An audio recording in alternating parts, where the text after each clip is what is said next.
Hello नमस्कार साथियों, स्वागत है आप सभी का। इस लेक्चर में हम लोग फिजिक्स से जितने भी क्वेश्चंस पूछे गए हैं आज तक बिहार के वेरियस एग्जाम जैसे कि बीपीएससी का सिविल सर्विसेज हो गया, टीचर हो गया, एएसओ हो गया, सीडीपीओ हो गया, फिर बिहार दरोगा हो गया और इधर आपको साइड में दिख रहा होगा कि कौन कौन से एग्जाम्स में कौन से क्वेश्चन पूछे गए हैं। फिर उसके बाद हो गया कि बिहार एसएससी का हो गया, सीजीएल और एलडीसी हो गया। तो ये सारे एग्जाम्स, फॉरेस्ट रेंजर, इन सारे एग्जाम्स में ये सारे क्वेश्चंस पूछे गए हैं और इसमें हम लोग लगभग 550 से 600 क्वेश्चन हम लोग डिस्कस करेंगे।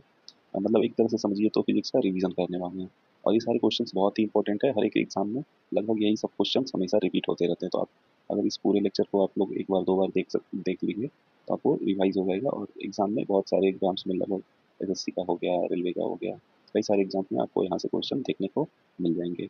तो आप लोगों से रिक्वेस्ट है वीडियो स्टार्ट करने से पहले कि वीडियो को लाइक कर दीजिएगा, चैनल को सब्सक्राइब कर दीजिएगा, शेयर कर दीजिएगा अपने दोस्तों में जो भी किसी भी गवर्नमेंट एग्जाम की तैयारी कर रहे हैं, ठीक है।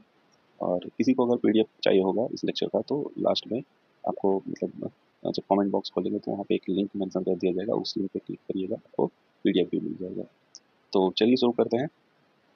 और ये भी बता दूं कि ये सिर्फ इसमें फिजिक्स करेंगे, फिर अगला लेक्चर लाएंगे तो केमिस्ट्री, उसके बाद अगला लेक्चर लाएंगे जिसमें कि बायोलॉजी होगा। और ये अभी आने वाले जितने भी एग्जाम्स हैं बिहार के, जैसे कि बीपीएससी का एक एईडी होने वाला है जनवरी में, फिर बिहार दरोगा होगा, फिर बिहार सीसीसीजीएल होगा, कई सारे एग्जाम्स होंगे, फिर अभी रेलवे का एग्जाम चल रहा है। तो हर एक एग्जाम के लिए ये सारे क्वेश्चन इंपॉर्टेंट होंगे। तो इसमें पहला चैप्टर है फिजिक्स का, भौतिक राशि, मात्रक और मापन, यानी कि physical quantity, unit and dimension. पहला क्वेश्चन है इस चैप्टर का। ये सारे फिजिक्स के भी जितने मतलब ये आएंगे ना, सारा चैप्टर वाइज आएगा, हर एक चैप्टर में लगभग 50-60 क्वेश्चन हर एक चैप्टर से आपको देखने को मिलेंगे। पहला क्वेश्चन है कि किस मीटर का उपयोग वाहन द्वारा तय की गई दूरी को मापने के लिए किया जाता है। इसको बोला जाता है ओडोमीटर। जो बाइक, कार और भी जितने भी कार मतलब होते हैं ना, तो उसमें जो जिसमें दिखा था ना कि हाँ इतना किलोमीटर ट्रेवल हो चुका है, यहाँ पे एक डिस्प्ले जो होता है हैंडल के पास, तो उसमें दिखा था, तो उसी को बोला था ओडोमीटर। अगला है सोनार तकनीक का प्रयोग होता है। सोनार तकनीक का प्रयोग किस किस चीज़ में होता है, तो इसका उपयोग होता है पानी के नीचे, पहाड़ियों का पता लगाने में, भीमसेन का पता लगाने में, समुद्र की गहराई का पता लगाने में। अगला क्वेश्चन है हवा में नमी मापने के लिए उपकरण का उपयोग किया जाता है। किस उपकरण का, उसको बोला जाता है हाइग्रोमीटर। हाइग्रोमीटर। ध्वनि के मापन की इकाई को कहा जाता है, क्या कहा जाता है, इसको कहा जाता है डेसीबल। ठीक है, डेसीबल कहा जाता है इसको, इस तरह से लिखते हैं यूनिट। अपेक्षित घनत्व के लिए सही इकाई यानी मात्रक चुनिए, तो क्या होती है, तो इसकी होती है किलोग्राम पर घन मीटर। किलोग्राम पर घन मीटर।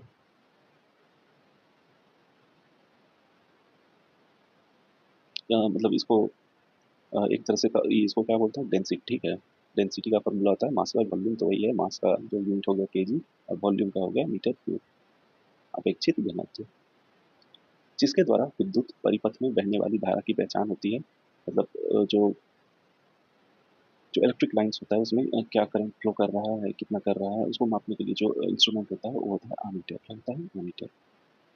और जो करंट होती है उसको किस यूनिट में मेजर करते हैं, उसको मेजर करते हैं एम्पीयर में। एक फेक्टोमीटर बराबर होता है किसके, तो ये होता है 10⁻⁻15 मीटर के। अगला है कि सही सुमेलित करना, इसमें ऑलरेडी सही सुमेलित किया हुआ है, हम लोग बस देखेंगे। एक तरफ है कौन सा मीटर और दूसरी तरफ है क्या मेजर करता है। तो पहला है वोल्ट मीटर, क्या मेजर करता है, विभवांतर, यानी इसको इंग्लिश में बोलते हैं पोटेंशियल डिफरेंस। दूसरा है अमीटर, इसको बोलते हैं, ये मेजर करता है विद्युत धारा। फिर है पोटेंशियोमीटर, ये क्या करता है, विद्युत वाहक बल यानी कि ईएमएफ। ठीक है। गैल्वेनोमीटर, ये किस चीज़ की मेजर करती है, तो वायर में धारा की उपस्थिति, मतलब उसमें करंट फ्लो कर रहा है या नहीं कर रहा है, उसको मतलब उसका पचेंस। फिर है विद्युत परिरोध, प्रतिरोध मतलब कि इलेक्ट्रिक रेजिस्टेंस, ये होता है इसका ओम मीटर। विद्युत विभवांतर की इकाई क्या होती है, वोल्ट होती है। वह धातु जिसकी विद्युत चालकता सबसे अधिक होती है रजत, रजत यानी सिल्वर। विद्युत धारा की इकाई क्या होती है, तो इसकी इकाई होती है एम्पियर। वह उपकरण जिससे विद्युत धारा मापी जाती है, ये होती है अमीटर। देखिए ये क्वेश्चन पहले भी आया, फिर से आया, मतलब यही सब क्वेश्चन रिपीट आपको मिलेंगे, मतलब हमेशा एग्जाम में रिपीट होते रहते हैं सब क्वेश्चन, इसीलिए आप लोग ध्यान से देखिएगा। चालक की वैद्युत प्रतिरोध की इकाई क्या होती है, ओम होती है। अति सूक्ष्म वस्तु को देखने के लिए प्रयोग किए जाने वाला प्रकाशिक उपकरण क्या होता है, इसको बोलते हैं माइक्रोस्कोप। प्रकाश वर्ष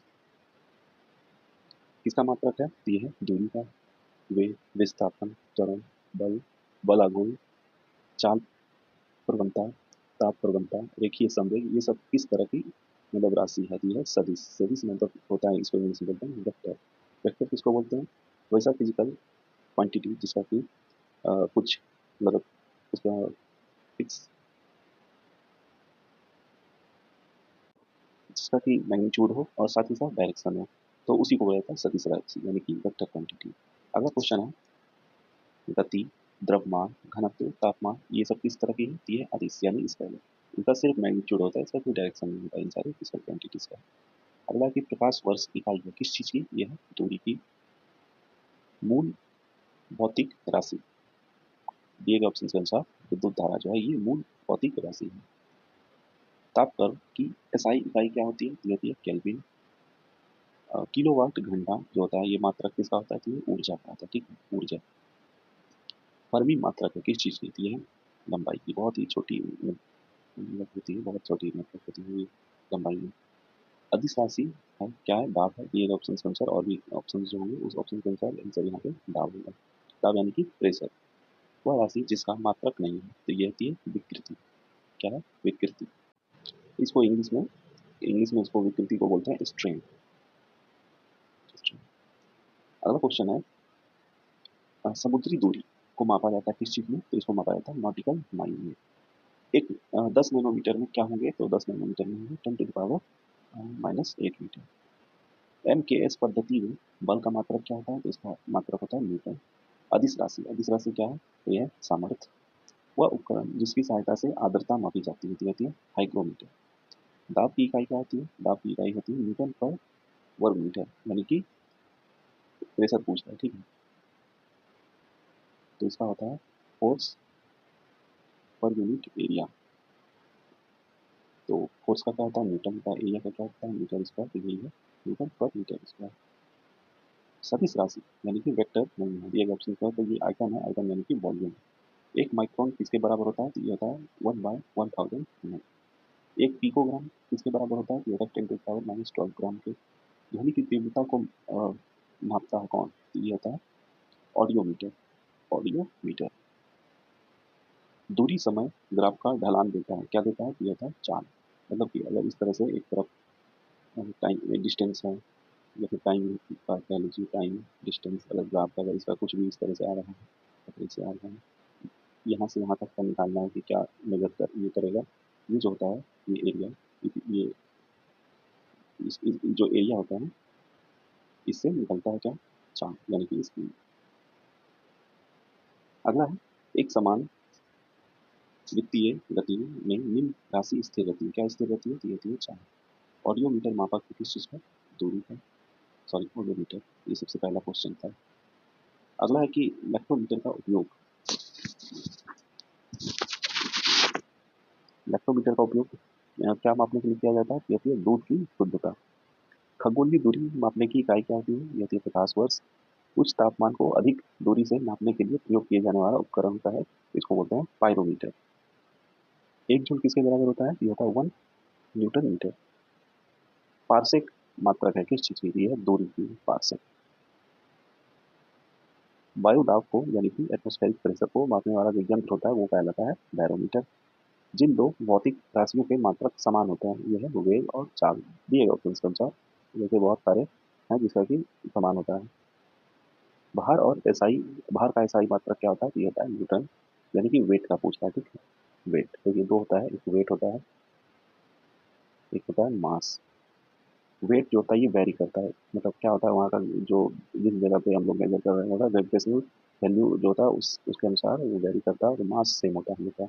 इसका जो फॉर्मूला होता है एम जी, ठीक है, और ये सिर्फ एम होता है। हिंदी में अगर कहें तो दोनों वजन ही कहलाएगा, लेकिन ये वेट हो गया, एम जी हो गया, और ये सिर्फ एम हो गया। इसको ये किलो में इसको बोलते हैं, ठीक है, मास को। तो इन्हीं का जो एक क्वेश्चन हमेशा पूछा जाता है कि किसी का वेट अगर मान लीजिए पृथ्वी पे 60 किलो है तो चांद पे जाएगा तो वो कितना कितना हो जाएगा? तो वो 6 हो जाता है, मतलब 10 हो जाता है। क्यों? क्योंकि वहाँ का जो पृथ्वी पर जो ग्रेविटेशन है उसके अकॉर्डिंग चांद का जो ग्रेविटेशन है वो 1/6 है, इसीलिए वहाँ का वेट भी वहाँ पे 1/6 हो जाता है, किसी चीज़ का कम हो जाता है। अगला क्वेश्चन है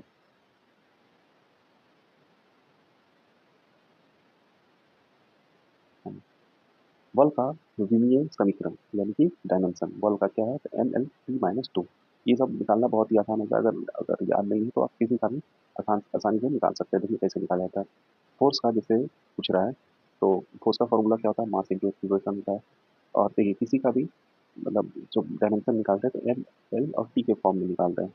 तो यहाँ पे देखिए मास के लिए एम लिखा है, एक्सप्रेशन का फॉर्मूला क्या होता है, डिस्टेंस बाय टाइम स्क्वायर होगा, मतलब ठीक है ये डिस्टेंस बाय टाइम होगा, ये स्पीड निकल जाएगा, फिर स्पीड बाय टाइम निकालेंगे तो फिर मतलब तो यहाँ पे हम लोग मतलब यहाँ पे हम लोग डायरेक्ट लिख ले रहे हैं distance by time square square कर दे रहे हैं।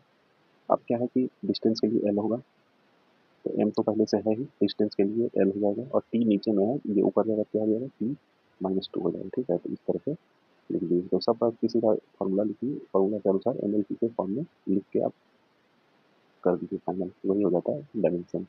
और हमेशा पूछे जाते हैं, मतलब जहाँ पे भी साइंस का क्वेश्चन आ रहा है, मतलब 30 क्वेश्चन 20 क्वेश्चन पूछा जाता है तो एक तो होता ही है। अगला है कि किलोवाट घंटा इकाई किसकी होती है, ये होती है विद्युत ऊर्जा की, विद्युत ऊर्जा। विद्युत शक्ति का मात्रक क्या होता है, वाट होता है। चुंबकीय क्षेत्र का एसआई मात्रक क्या होता है, टेस्ला होता है। ऊर्जा का एसआई मात्रक जूल। एंट्रोपी की इकाई क्या होती है, ये होती है जूल केल्विन, जूल पर केल्विन पर मोल। भूकंप मापा जाता है किस पे, ये होता है रिक्टर पैमाने पर, रिक्टर पैमाने पर। एम्पियर किसकी इकाई है, तो यह है विद्युत धारा की। एंगस्ट्रॉम किसकी इकाई है, यह है तरंग दैर्ध्य की, तरंग दैर्ध्य यानी कि वेवलेंथ। आवृत्ति यानी कि फ्रीक्वेंसी, फ्रीक्वेंसी को मापा जाता है किस चीज में, हर्ट्ज में। दो वेक्टर जिनका मान अलग है तो उनका परिणामी शून्य नहीं हो सकता। ठीक है, प्लैंक कांस्टेंट का मान जूल सेकंड में होगा, क्या होगा, तो जो होता है मान 6.63 इंटू 10⁻⁻34। कार्य का मात्रक क्या होता है, जूल होता है। सापेक्ष आर्द्रता मापी जाती है हाइग्रोमीटर के द्वारा। ताप के मापने की इकाई क्या होती है, सेल्सियस होती है। दिए ऑप्शन का जगह फॉरेनहाइट और भी कई है। वोल्ट मापी यंत्र का उपयोग इसको मापने के लिए किया जाता है, कि होता है विभवांतर यानी कि पोटेंशियल डिफरेंस। यूमेन, यूमेन किसका मात्रक है, ये होता है ज्योति फ्लक्स का। अंतरराष्ट्रीय इकाई पद्धति के अनुसार रेडियो एक्टिविटी की इकाई क्या होती है, ये होती है बैकोरल। जब बैरोमीटर का पारा अचानक गिर जाए तो यह इस बात का द्योतक होता है कि वहाँ पे आंधी आने वाली, आंधी तूफान। ठीक है, परमाणु की प्रभावी त्रिज्या क्या होती है, ये होती है 10⁻⁻10 मीटर। और अगर उसी में न्यूक्लियस का पूछा जाए तो वो होता है 10⁻⁻15। हेडोमीटर प्रयोग किया जाता है समुद्र की गहराई मापने हेतु। भूकंप की प्रबलता मापी जाती है रिक्टर मापनी द्वारा। बार, बार मात्रक किस चीज का होता है, तो ये होता है वायुमंडलीय दाब का। 1 नैनोमीटर किसके बराबर होता है, 10⁻⁻7 सेंटीमीटर। और इसको अगर कहें तो 10⁻⁻9 मीटर। लक्स इकाई है प्रदीप्ति की। एक पिकोग्राम किसके बराबर होता है, 10⁻⁻12 ग्राम। एफपीएस पद्धति में द्रव्यमान की इकाई क्या होती है, तो ये होती है पाउंड, पाउंड। बल का एसआई मात्रक न्यूटन होता है। एक सेल का ईएमएफ, एक सेल का जो ईएमएफ होता है ये होता है अदिश राशि यानी कि इसका क्वांटिटी। ऊर्जा की विमान यानी डायमेंशन क्या होती है, तो ये होता है M M L square T minus two, M L square T minus two. अब अगला चैप्टर है इसमें यांत्रिकी यानी कि काइनेमेटिक्स। पहला क्वेश्चन है कि एक गैर संपर्क बल है, चुंबकीय बल। न्यूटन के गति के तीसरे नियम का उपयोग कौन करता है, तो ये अंतरिक्ष रॉकेट करता है। फुटबॉल के खेल में एक गोलकीपर फुटबॉल को गोल में पकड़ने के बाद अपने हाथों को पीछे की ओर खींचता है।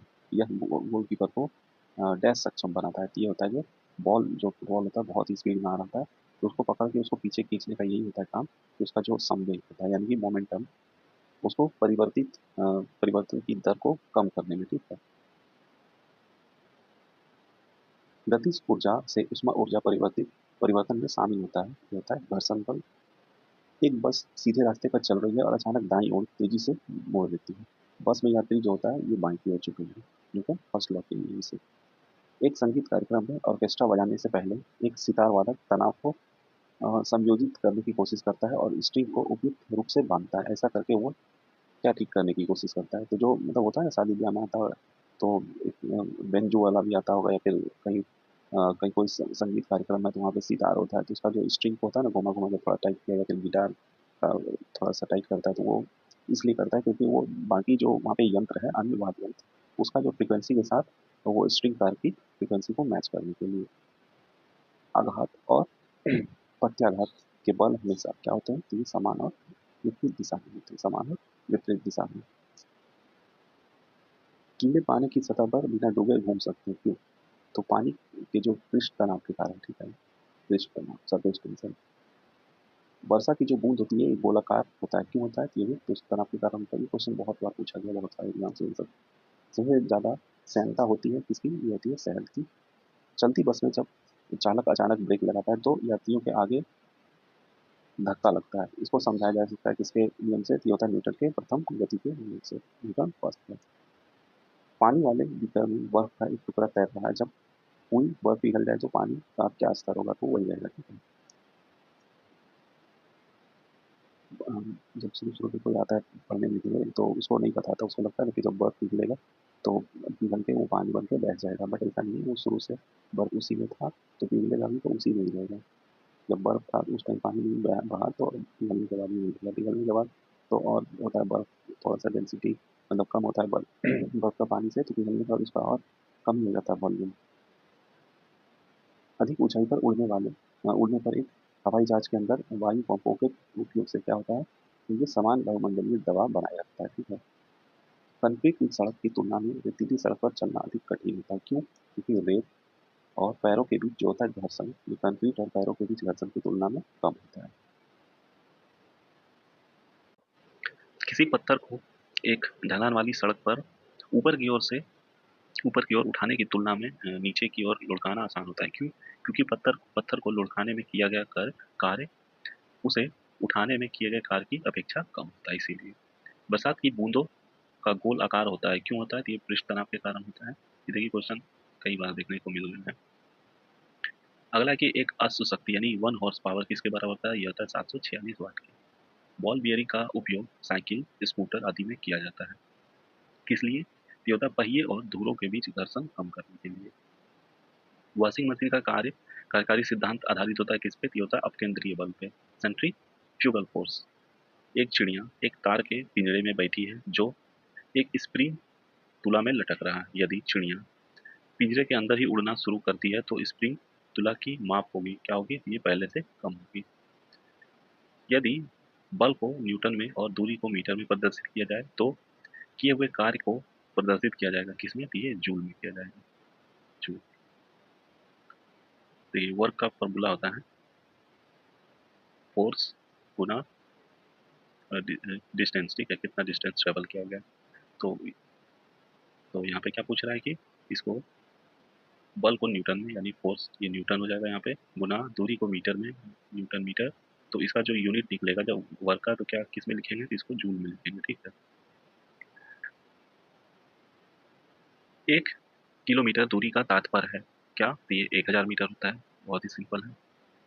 पदार्थ का संवेग यानी मोमेंटम और वेग के अनुपात से कौन सी भौतिक राशि प्राप्त की जाती है?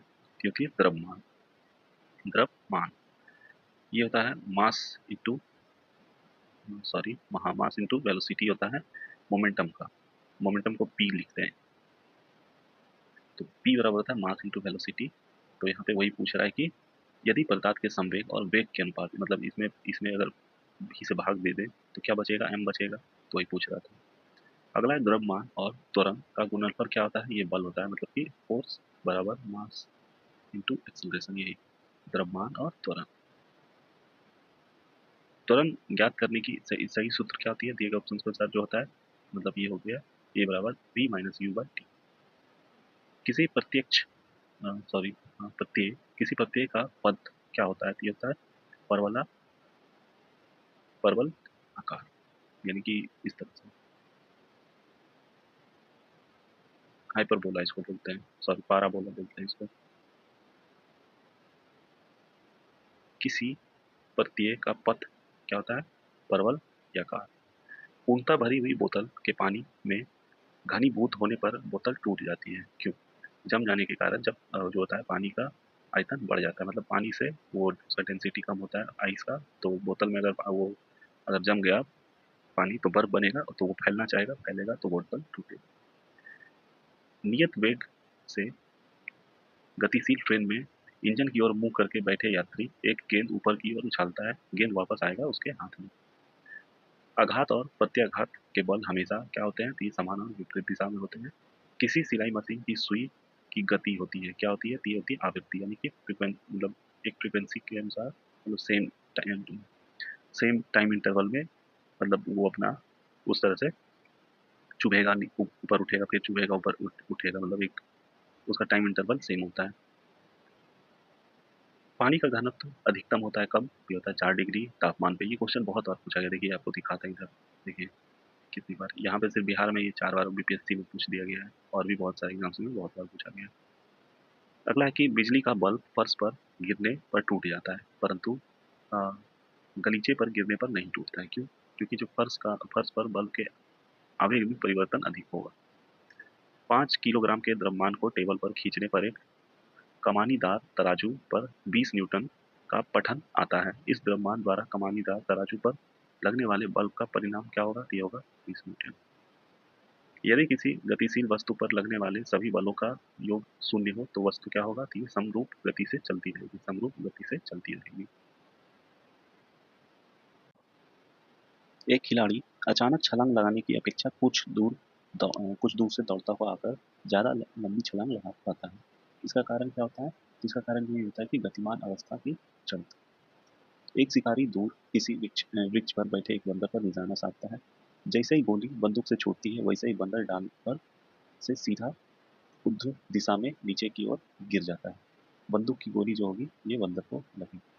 क्यों लगेगी? क्योंकि जैसे देखिए यहाँ, अगर यहाँ से निशाना लगा है, बंदर यहाँ पे है, यहाँ पे बंदर ये कूदता है, तो गोली जो है, गोली सीधा नहीं आएगी, गोली भी थोड़ा सा इस तरफ झुकेगी। क्यों? ये अर्थ के ग्रेविटी के कारण। तो इसीलिए बंदर को गोली लग जाएगी। अगर वहीं बैठा रहता तो नहीं लगता, अगर क्योंकि एकदम सीधा निशाना लगाना होता। तो कभी भी जैसे दूर से निशाना किसी पे लगाना था ना, तो उस तरह से मेजर किया जाता है। यहाँ से अगर लगा रहा है, अगर यहाँ पे हिट करना है तो थोड़ा सा ऊपर करना होता है, ग्रेविटेशन को ध्यान में रखते हुए। अगला क्वेश्चन क्या है? अगला क्वेश्चन है कि किसी वस्तु के बल व त्वरण के बीच का संबंध दिया जाता है न्यूटन के गति के द्वितीय नियम के द्वारा। ठीक है, जो ये फॉर्मूला होता है F बराबर एम यू, इसी के बारे में बात हो रही है। विस्थापन का दूरी के साथ अनुपात हमेशा अ, एक के बराबर या कम होता है। गति के नियम का प्रतिपादन किया था किसने? तीत किया था न्यूटन ने। जड़त्व के नियम को क्या कहा जाता है? तो ये कहा जाता है गति का पहला नियम, यानी कि जड़त्व का नियम, यानी कि मोमेंटम फोर्स ऑफ इनर्सी, क्या बोलते हैं, इनर्शिया, मोमेंट ऑफ इनर्शिया का बोलते हैं। ठीक है। रैखिक संवेग के बदलने की दर को कहते हैं बल। रॉकेट के कार्य प्रणाली का सिद्धांत आधारित है किस पे? तो यह रेखीय संवेग के संरक्षण पे। ये क्वेश्चन भी देखिए बहुत बार पूछा गया है, बिहार पुलिस कांस्टेबल के कई बार पूछे गए, 10, 12, 20, 21। अगला क्वेश्चन क्या है कि एक समान गति दर्शाने वाले वेग समय आलेख का ढाल होता है शून्य। मुक्त पतन उदाहरण है किस चीज का? ये है एक समान त्वरण वाली गति का। यदि किसी वस्तु का वेग दुगुना कर दिया जाए तो उसकी गतिज ऊर्जा क्या होगी? ये 4 गुना होगी। क्या? क्यों? ये फॉर्मूला होता है half M V square kinetic energy, मतलब गतिज ऊर्जा पूछ रहा है। तो इसमें क्या बोला है कि वेग दुगुना कर देगा, तो अगर v को अगर यहाँ पे मान लीजिए 2 था, इसको 4 कर दिया जाए तो इसका स्क्वायर हो जाएगा, इसीलिए 4 गुना होने की है इस बार में बता रहे हैं। जड़त्व अधिकतम होता है एक रेलगाड़ी का जब कोई वस्तु मुक्त रूप से पृथ्वी की ओर गिरती है तो उसकी कुल ऊर्जा क्या होती है? तो ये नीत रहती है। कुल ऊर्जा बराबर हो जाती है, क्योंकि मतलब मान लीजिए पोटेंशियल अगर घट रहा है तो काइनेटिक बढ़ेगा। शुरू में पोटेंशियल ज़्यादा था, काइनेटिक कम था, फिर स्पीड बढ़ते गया तो काइनेटिक बढ़ते गया, तो ये होता है। फिर जब लास्ट पहुंचेगा एकदम धरती पे, तो वहाँ पे पहुंचने से सब पहले एकदम वो काइनेटिक मैक्सिमम होगा, पोटेंशियल जीरो होगा। एक सरल आवर्त गति करते हुए किसी पिंड का स्थितिज ऊर्जा अधिकतम होता है जब विस्थापन होता है अधिकतम। सभी मूल बलों में सबसे दुर्बल क्या होता है? तो ये होता है गुरुत्व, यानी जो ग्रेविटेशनल फोर्स होता है सबसे कम होता है, मतलब जितने फिजिकल फोर्स हैं उसके मतलब कंपेयर करेंगे। और सबसे सबसे पावरफुल होता है इलेक्ट्रिक। बांध में संग्रहित जल युक्त है स्थितिज ऊर्जा में, ठीक है। पोटेंशियल मतलब जो डैम है, डैम जो पानी भरा हुआ है एकदम, तो इसमें पोटेंशियल एनर्जी स्टोर किए हुए अपने अंदर। जैसे ही इसमें अगर यहाँ से पानी खोलेंगे वो एकदम स्पीड में बढ़ेगा और उसी का यूज़ करके फिर इलेक्ट्रिसिटी जनरेट किया जाता है, ठीक है। उस टरबाइन घुमा दिया, टरबाइन घूमेगा तो जनरेटर से कनेक्टेड होगा, फिर वो घूमेगा तो वहाँ से इलेक्ट्रिसिटी तैयार हो जाएगी। गति के तीसरे नियम के अनुसार बल एवं प्रतिबल क्या होता है, तो ये विपरीत दिशाओं में अलग अलग वस्तुओं पर कार्य करते हैं। जब गर्म जल के सोते यानी हॉट स्प्रिंग का इस्तेमाल विद्युत उत्पन्न करने में होता है, इस प्रकार का ऊर्जा उत्पाद क्या कहलाता है, तो इसको कहते हैं भूतापीय ऊर्जा। समय के साथ वेग में परिवर्तन को परिभाषित किया गया है त्वरण से। विद्युत मोटर में विद्युत ऊर्जा को यांत्रिक ऊर्जा में बदलता है। विद्युत मोटर जो होता है ये विद्युत ऊर्जा को यांत्रिक ऊर्जा में बदलता है, यानी कि इलेक्ट्रिक एनर्जी को कन्वर्ट करता है मैकेनिकल एनर्जी में। ये समीकरण है v equal to U plus A T. ये क्या जानकारी देता है, तो वेग और समय का एक फंक्शन है। बस के अचानक रुक जाने की स्थिति में बस में सवार यात्री आगे की ओर झुक जाते हैं, ऐसा न्यूटन के कौन से नियम से होता है, तो ये प्रथम। यदि लोलक यानी पेंडुलम की लंबाई दोगुनी कर दी जाए तो उसके आवर्तकाल पर प्रभाव पड़ेगा, तो ये हो जाएगा √2 गुणा हो जाएगा, ठीक है, √2। इसका फॉर्मूला होता है 1/√2 रूट एंड एल बाई जी। क्या इस तरह का कुछ फॉर्मूला होता है कि मैं बता दे रहा हूँ। इसका जो फॉर्मूला होता है ये टी इक्वल टू टाइम, किस टाइम पीरियड में वो इधर उधर हो रहा है, तो 2 pi root under L by g होता है, एल बाई जी। बस के अचानक मुड़ने पर बस में खड़ा यात्री बाहर की ओर गिर पड़ता है, इसका प्रमुख कारण था गति का जड़त्व। देखिए इसका क्वेश्चन बहुत बार पूछा गया है, एक ही क्वेश्चन को मतलब बदल बदल के। एक गोली टकराती है और एक अनुप्रस्थ घर्षणहीन मेज पर एक ठोस ब्लॉक में धंस जाती है। इस प्रक्रिया में जो भौतिक राशि सुरक्षित है ये क्या है, ये संवेग है। एक पहाड़ी पर चढ़ते हुए वाहन का ड्राइवर गियर का अनुपात रख रहा है 1 के बराबर या उससे अधिक। एक कार और भरी हुई ट्रक रास्ते पर समान गति से चलते हैं। ट्रक की तुलना की जाए तो कार जो घर्षण करेगी कम गतिज ऊर्जा, ठीक, सॉरी धारण करेगी, तो ये कम गतिज ऊर्जा। न्यूटन के पहले सिद्धांत यानी न्यूटन फर्स्ट लॉ को यह भी कहते हैं, क्या कहते हैं, जड़ता का सिद्धांत, मोमेंट ऑफ इनर्शिया। एक चुंबक के उत्तरी ध्रुव को लगातार एक कंडक्टर की कुंडली के अंदर और बाहर निकाला जा रहा है जो एक गैल्वेनोमीटर से जुड़ा है, तो गैल्वेनोमीटर की सुई क्या होगी, तो ये बाएं तरफ जाएगी, उसमें मतलब करंट वो दिखेगा, मतलब जो होता है ना फेरेडे लॉ आप पढ़ होंगे, मतलब कोई एक करंट कैरिंग कंडक्टर क्या मतलब है, उसमें अगर कोई मैग्नेट मैग्नेट अगर उसमें मतलब किसी मैग्नेटिक फील्ड में अगर कोई करंट कैरिंग कंडक्टर रखा जाता है तो उसमें अपने आप उसमें मतलब लिया जाता है।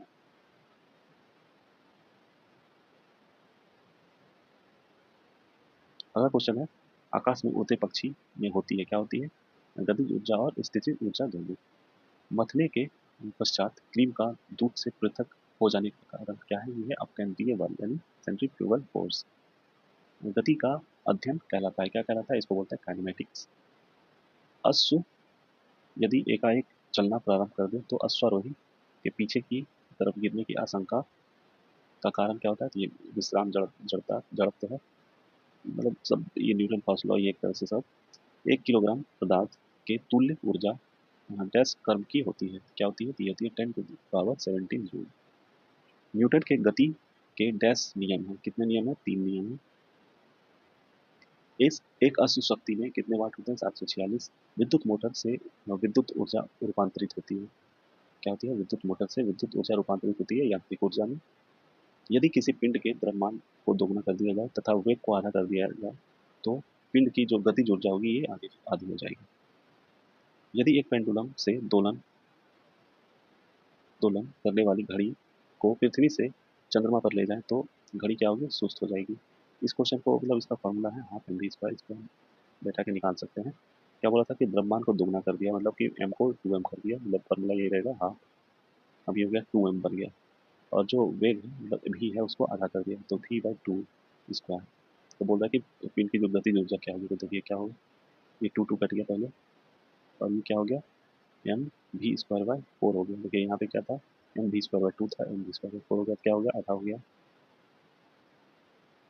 रेलवे प्लेटफॉर्म के किनारे खड़े बालक के सामने तेजी से रेलगाड़ी गुजरने पर बालक क्या होगा, तो गाड़ी की ओर गिर सकता है। एक चाबी भरी घड़ी की कमानी में ऊर्जा होती है कौन सी, स्थितिज।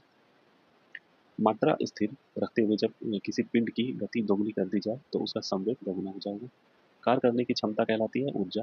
पृथ्वी के घूमने की दिशा पश्चिम से पूरब। ऊर्जा का मात्रक वही होता है जो होता है कार्य का। किसी भी वस्तु की, किसी भी धातु की अधिकतम चाल होती है 3 × 10⁸ मीटर प्रति सेकंड। यह है लाइट की, इससे ज़्यादा किसी का नहीं हो सकता। पहाड़ पर चढ़ते समय व्यक्ति आगे की ओर झुका रहता है ताकि इस स्थायित्व में वृद्धि हो सके। एक क्रिकेट खिलाड़ी गेंद को पकड़ते समय अपने हाथ को नीचे कर लेता है, ऐसा उसे चोट लगने से बचाता है, यह संवेग के संरक्षण का सिद्धांत। यही काम फुटबॉल फुटबॉल का खिलाड़ी भी करता है, फुटबॉल को पकड़ने के बाद वो मतलब जो गोलकीपर होता है। ऊपर उठने वाली लिफ्ट के एक भार मापक यंत्र पर एक व्यक्ति खड़ा हो तो मापन स्केल प्रदर्शित करेगा, क्या करेगा, अधिक वजन। न्यूटन वलय। न्यूटन वलय क्या है, तो ये उत्तल लेंस के स्पर्श बिंदु के चारों ओर पाए जाने वाला रंगीन वलय। किसी बंदूक का प्रतिक्षेप एक उदाहरण है किस चीज का, तो रैखिक संवेग संरक्षण का, रैखिक संवेग संरक्षण का। त्वरण ज्ञात करने का सही फॉर्मूला क्या होता है, तो ये होता है ए बराबर v माइनस यू बाई 2। वह भौतिक राशि जो वस्तु के संवेग और वेग के अनुपात से दर्शाई जाती है, तो यह द्रव्यमान। न्यूटन का कौन सा गति का नियम होता है जो बल को परिभाषित करता है, तो ये पहला नियम है। चलती गाड़ी के डिब्बों में हवा प्रवेश करती है, इसकी व्याख्या आधारित है बर्नौली के प्रमेय पर, बर्नौली के प्रमेय पर। जब गाड़ी चलती है तो मतलब ट्रेन में बैठे हैं या फिर कार में बैठे हैं या बाइक पे बैठे हैं, तो आप मतलब अगर रुका हुआ गाड़ी तो लग रहा है एकदम नॉर्मल है कुछ नहीं, जैसे ही चलेगा एकदम तेज हवा आने लगेगी, अच्छा अच्छा फील होगा, तो वही है बर्नौली के प्रमेय पर। अब अगला चैप्टर है ध्वनि और तरंग गति। पहला क्वेश्चन क्या है कि मानव कान की श्रवण पारस क्या है, मतलब सुनने की जो शक्ति होती है ये 20 हर्ट्ज से लेकर 20,000 हर्ट्ज तक की साउंड को सुन सकता है। दंड चुंबक के केंद्र में चुंबक चुंबक होता है, कितना होता है, शून्य।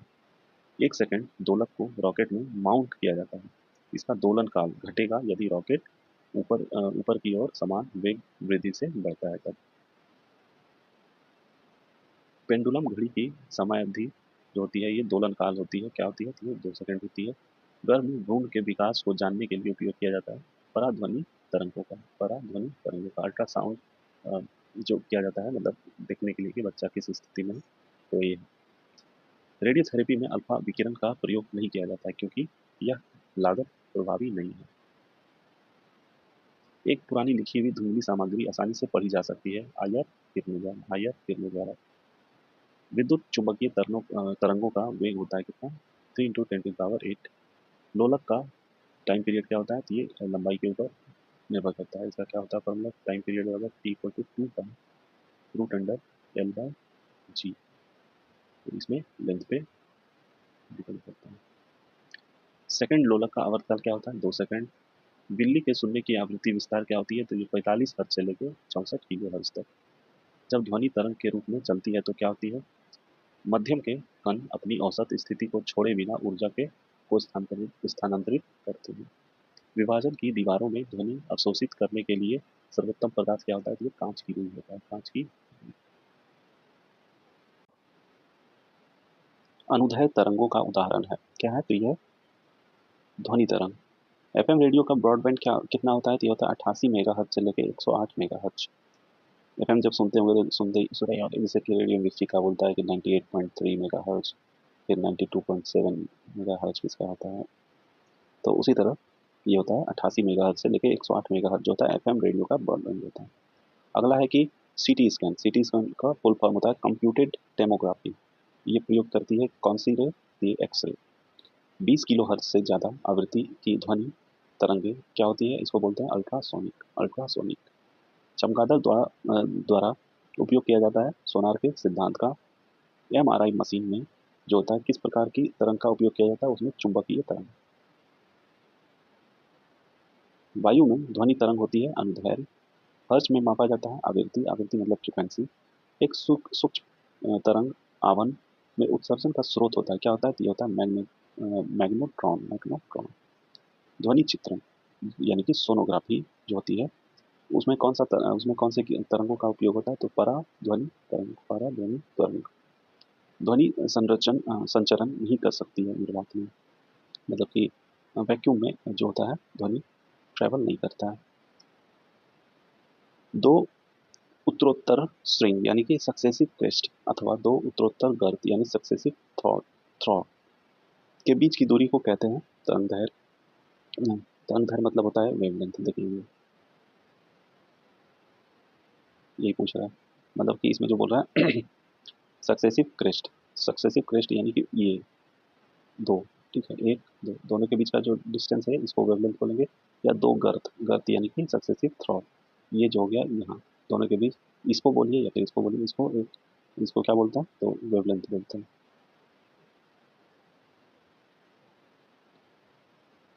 ध्वनि का वेग में वायु ध्वनि का वायु में वेग अनुमानता क्या होती है? ये 330 मीटर प्रति सेकंड होता है। 100 डेसिबल ध्वनि का प्रबलता स्तर संगत होता है, क्या होता है? एक मशीन शॉप के आने वाले शोरगुल के। आधुनिक टेलीफोन प्रयोग करता है रेडियो तरंगों का। वायु में ध्वनि तरंग विचरण करती है केवल अनुदैर्घ्य तरंग के रूप में। प्रकाश तरंग और प्रकाश तरंग और ध्वनि तरंग के बीच का अंतर आधारित है ध्रुवीकरण पर। स्थिर जल में पत्थर गिरने पर उत्पन्न तरंगें क्या कहलाती है? इसको बोलते हैं अनुप्रस्थ प्रगामी। अनुप्रस्थ प्रगामी मतलब जब जो वेव होता है ना, दो तरह का एक्चुअली होता है। एक होता है ट्रांसवर्स, एक होता है लॉन्गिट्यूडनल।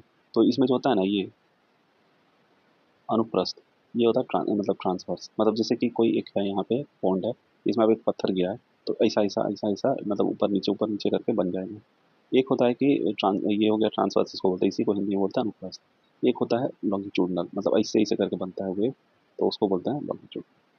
अगला क्वेश्चन क्या है कि सोनार में तरंगे प्रयुक्त होती है परागध्वनि। अपश्रव्य तरंगों की आवृत्ति होती है 20 हर्ट्ज से। डैश तरंग का प्रयोग रक्तबीन सर्जिकल ऑपरेशन के लिए किया जाता है, ये होता है लेजर। एक्स किरण एक उदाहरण है किस तरह का? ये विद्युत चुंबकीय तरंग का है, विद्युत चुंबकीय तरंग। एक व्यक्ति मशीन के हिस्से में दोष पता करने के लिए किरणों का गलत प्रयोग करता है, उसे सही प्रयोग करना चाहिए था एक्सरे का। तरंगे जो धातुओं में संचरित होती है वो कौन सी होती है? तो ये होते हैं अनुदैर्घ्य और अनुप्रस्थ, अनुदैर्घ्य और अनुप्रस्थ। अनुदैर्घ्य को इंग्लिश में लॉन्गिट्यूडनल बोलते हैं और अनुप्रस्थ को इंग्लिश में ट्रांसवर्स बोलते हैं। लॉन्गिट्यूडनल और इसको बोलते हैं ट्रांसवर्स। समुद्र में ज्वरीय तरंगों का कारण क्या होता है? तो ये चंद्रमा का गुरुत्वीय आकर्षण। जब एक पिंड अपने प्राकृतिक आवृत्ति के साथ कंपन करता है तो इसे कहा जाता है कि यह मुक्त कंपन करता है, ठीक है। ध्वनि का वेग सबसे तेज किसमें होता है? तो ये स्टील में होता है। ध्वनि का तारत्व निर्भर करता है आवृत्ति पर। ध्वनि सबसे तेज संरक्षित होती है ठोस में, मतलब अगर मीडियम पूछा जाए तो सबसे ज्यादा ठोस में, और ठोस में भी सबसे ज्यादा किसमें? तो स्टील में। प्रतिध्वनि सुनाई देती है यानी इको ध्वनि तरंग के परावर्तन के कारण। सोनार संक्षिप्तीकरण है, क्या है? तो ये एक साउंड नेविगेशन और रेंजिंग का। मानव के लिए श्रव्य आवृत्ति की परास क्या होती है? ये होती है 20 से लेके 20,000 हर्ट्ज। मतलब मानव कितने तक की फ्रीक्वेंसी की साउंड को सुन सकता है? तो 20 से लेके 20,000 हर्ट्ज के बीच का। ध्वनि तरंगे नहीं चल सकती है निर्वात में यानी वैक्यूम में। मानव कान के लिए ध्वनि उपयुक्त होती है 45 डेसिबल दिए गए ऑप्शन के अनुसार। ये मतलब क्योंकि 20 से 20,000 सुन सकता है तो वो क्वेश्चन में वैसा ऑप्शन होगा जो कि इसके रेंज के बाहर का होगा। 20 से 20,000 तक, एक 45 था, तो ये आंसर हो जाएगा ऑप्शन के अनुसार। डेसिबल का प्रयोग जो होता है डैश मापन के लिए होता है, तो ये होता है ध्वनि की तीव्रता। ध्वनि की तीव्रता निर्धारित होती है किस पे? तो ये होती है आयाम पे, आयाम से। एक वायुयान की ध्वनि सामान्यतः डैश संगत होती है 100 डेसिबल की। जब ध्वनि तरंगे चलती है तो अपने साथ ले जाती है क्या? ऊर्जा। पराश्रव ध्वनि की आवृत्ति क्या होती है? ये होती है 20,000 हर्ट्ज से अधिक। सुपरसोनिक जेट की चाल क्या होती है? तो ये ध्वनि के वेग से अधिक होती है, मतलब कि 330 होता है, तो उससे अधिक होता है, 330 मीटर प्रति सेकंड से ज़्यादा। अब अगला चैप्टर है ऊष्मा और तापमान, हीट एंड टेम्परेचर। पहला क्वेश्चन क्या है कि 100 डिग्री ताप पर वायु में जलने की तुलना में 100 डिग्री सेल्सियस पर स्थिर वाष्प में जलना खतरनाक कौन सा होता है? मतलब अगर 100 डिग्री ताप पर वायु अगर मतलब यहाँ पे वायु में जलने की तुलना में अगर वाष्प से, मतलब कि जो मतलब अगर रोटी फुला रहे हो या फिर कुछ चावल वगैरह बन रहा है, उसका अचानक से गैस लगता है हाथ पे, वो जलना कौन सा सबसे ज़्यादा खतरनाक होता है? तो सबसे ज़्यादा जो होता है वाष्पीकरण की गुप्त ऊर्जा ऊष्मा के कारण सबसे ज़्यादा खतरनाक होता है, मतलब अगर वाष्प से जलता है तो। वैल्यू सोलर स्थिरांक का मान क्या होता है? तो ये होता है 1.4 किलोवाट मीटर स्क्वायर। ऊष्मा स्थानांतरण जिसके लिए किसी माध्यम की आवश्यकता नहीं होती है, वो कहलाती है, क्या कहलाती है? उसको बोलते हैं विकिरण। क्या बोलते हैं? विकिरण। विकिरण मतलब होता है रेडिएशन। रेडिएशन। और ये जो होता है ना वैल्यू सोलर स्थिरांक, इसको सोलर कांस्टेंट इंग्लिश में बोलते हैं, तो इसका वैल्यू जो होता है 1.4 किलो वाट मीटर स्क्वायर होता है। अगला है कि तापमान पर लौह चुंबकीय पदार्थ यानी लौह चुंबकीय पदार्थ अनुचुंबकीय बन जाता है। मतलब किस कंडीशन में? तो ये क्यूरी टेम्परेचर पे। एक कृषिका एक उच्च तापक्रम टी के पर प्रति ई वाट प्रति वर्ग मीटर की दर से ऊर्जा का विकिरण करती है। जब T/3 के तापक्रम पर कर दिया जाए तो विकिरित ऊर्जा यानी कि वाट प्रति वर्ग मीटर में होगी, क्या होगी? तो ये E/16 होगी, ठीक है। एक बरसाती दिन में एक बरसाती जो होता है दिन में शुष्क बल्ब तापमापी आर्द्र बल्ब तापमापी की तुलना से ज़्यादा माप दर्शाता है। एक हिमानी का आधार पिघलता है पर उसका शीर्ष नहीं। एक हिमानी का जो आधार मतलब उसका बेस पिघलता है, बट उसका शीर्ष नहीं। क्यों? क्योंकि आधार पर जो दाब होता है वो अधिक होने के कारण गलनांक में कमी हो जाती है। अधिक ऊंचाई पर उबलते हुए पानी में सब्जियां पकने में अधिक समय लेती है, क्योंकि इसका मुख्य कारण है ऊंचाई बढ़ने पर उबलते हुए पानी का तापक्रम जो होता है ये घट जाता है। प्रतिदीप्त ट्यूब में प्रायः उपयोग किया जाता है क्या? तो ये मरकरी वाष्प तथा आर्गन। जब गर्म द्रव को एक मोटे कांच के गिलास में डाला जाता है तो गिलास चटक जाता है। जब कोई गर्म मतलब चाय या पानी कुछ भी कांच के गिलास में अगर डाला जाए तो जो चटक जाता है, मतलब उसमें चनक एक तरह से आ जाएगा, वो दरा दरा टाइप का। क्यों होता है? क्योंकि ताप का कुचालक है, इसलिए गिलास की केवल आंतरिक आंतरिक सतह फैल जाती है। एक रेलवे में दो क्रमागत पटरियों के बीच अंतराल के साथ अंत से अंत तक जोड़ा जाता है, क्योंकि गर्मी में रेलों के विस्तार के कारण होने वाली दुर्घटनाओं से बचा जा सकता है।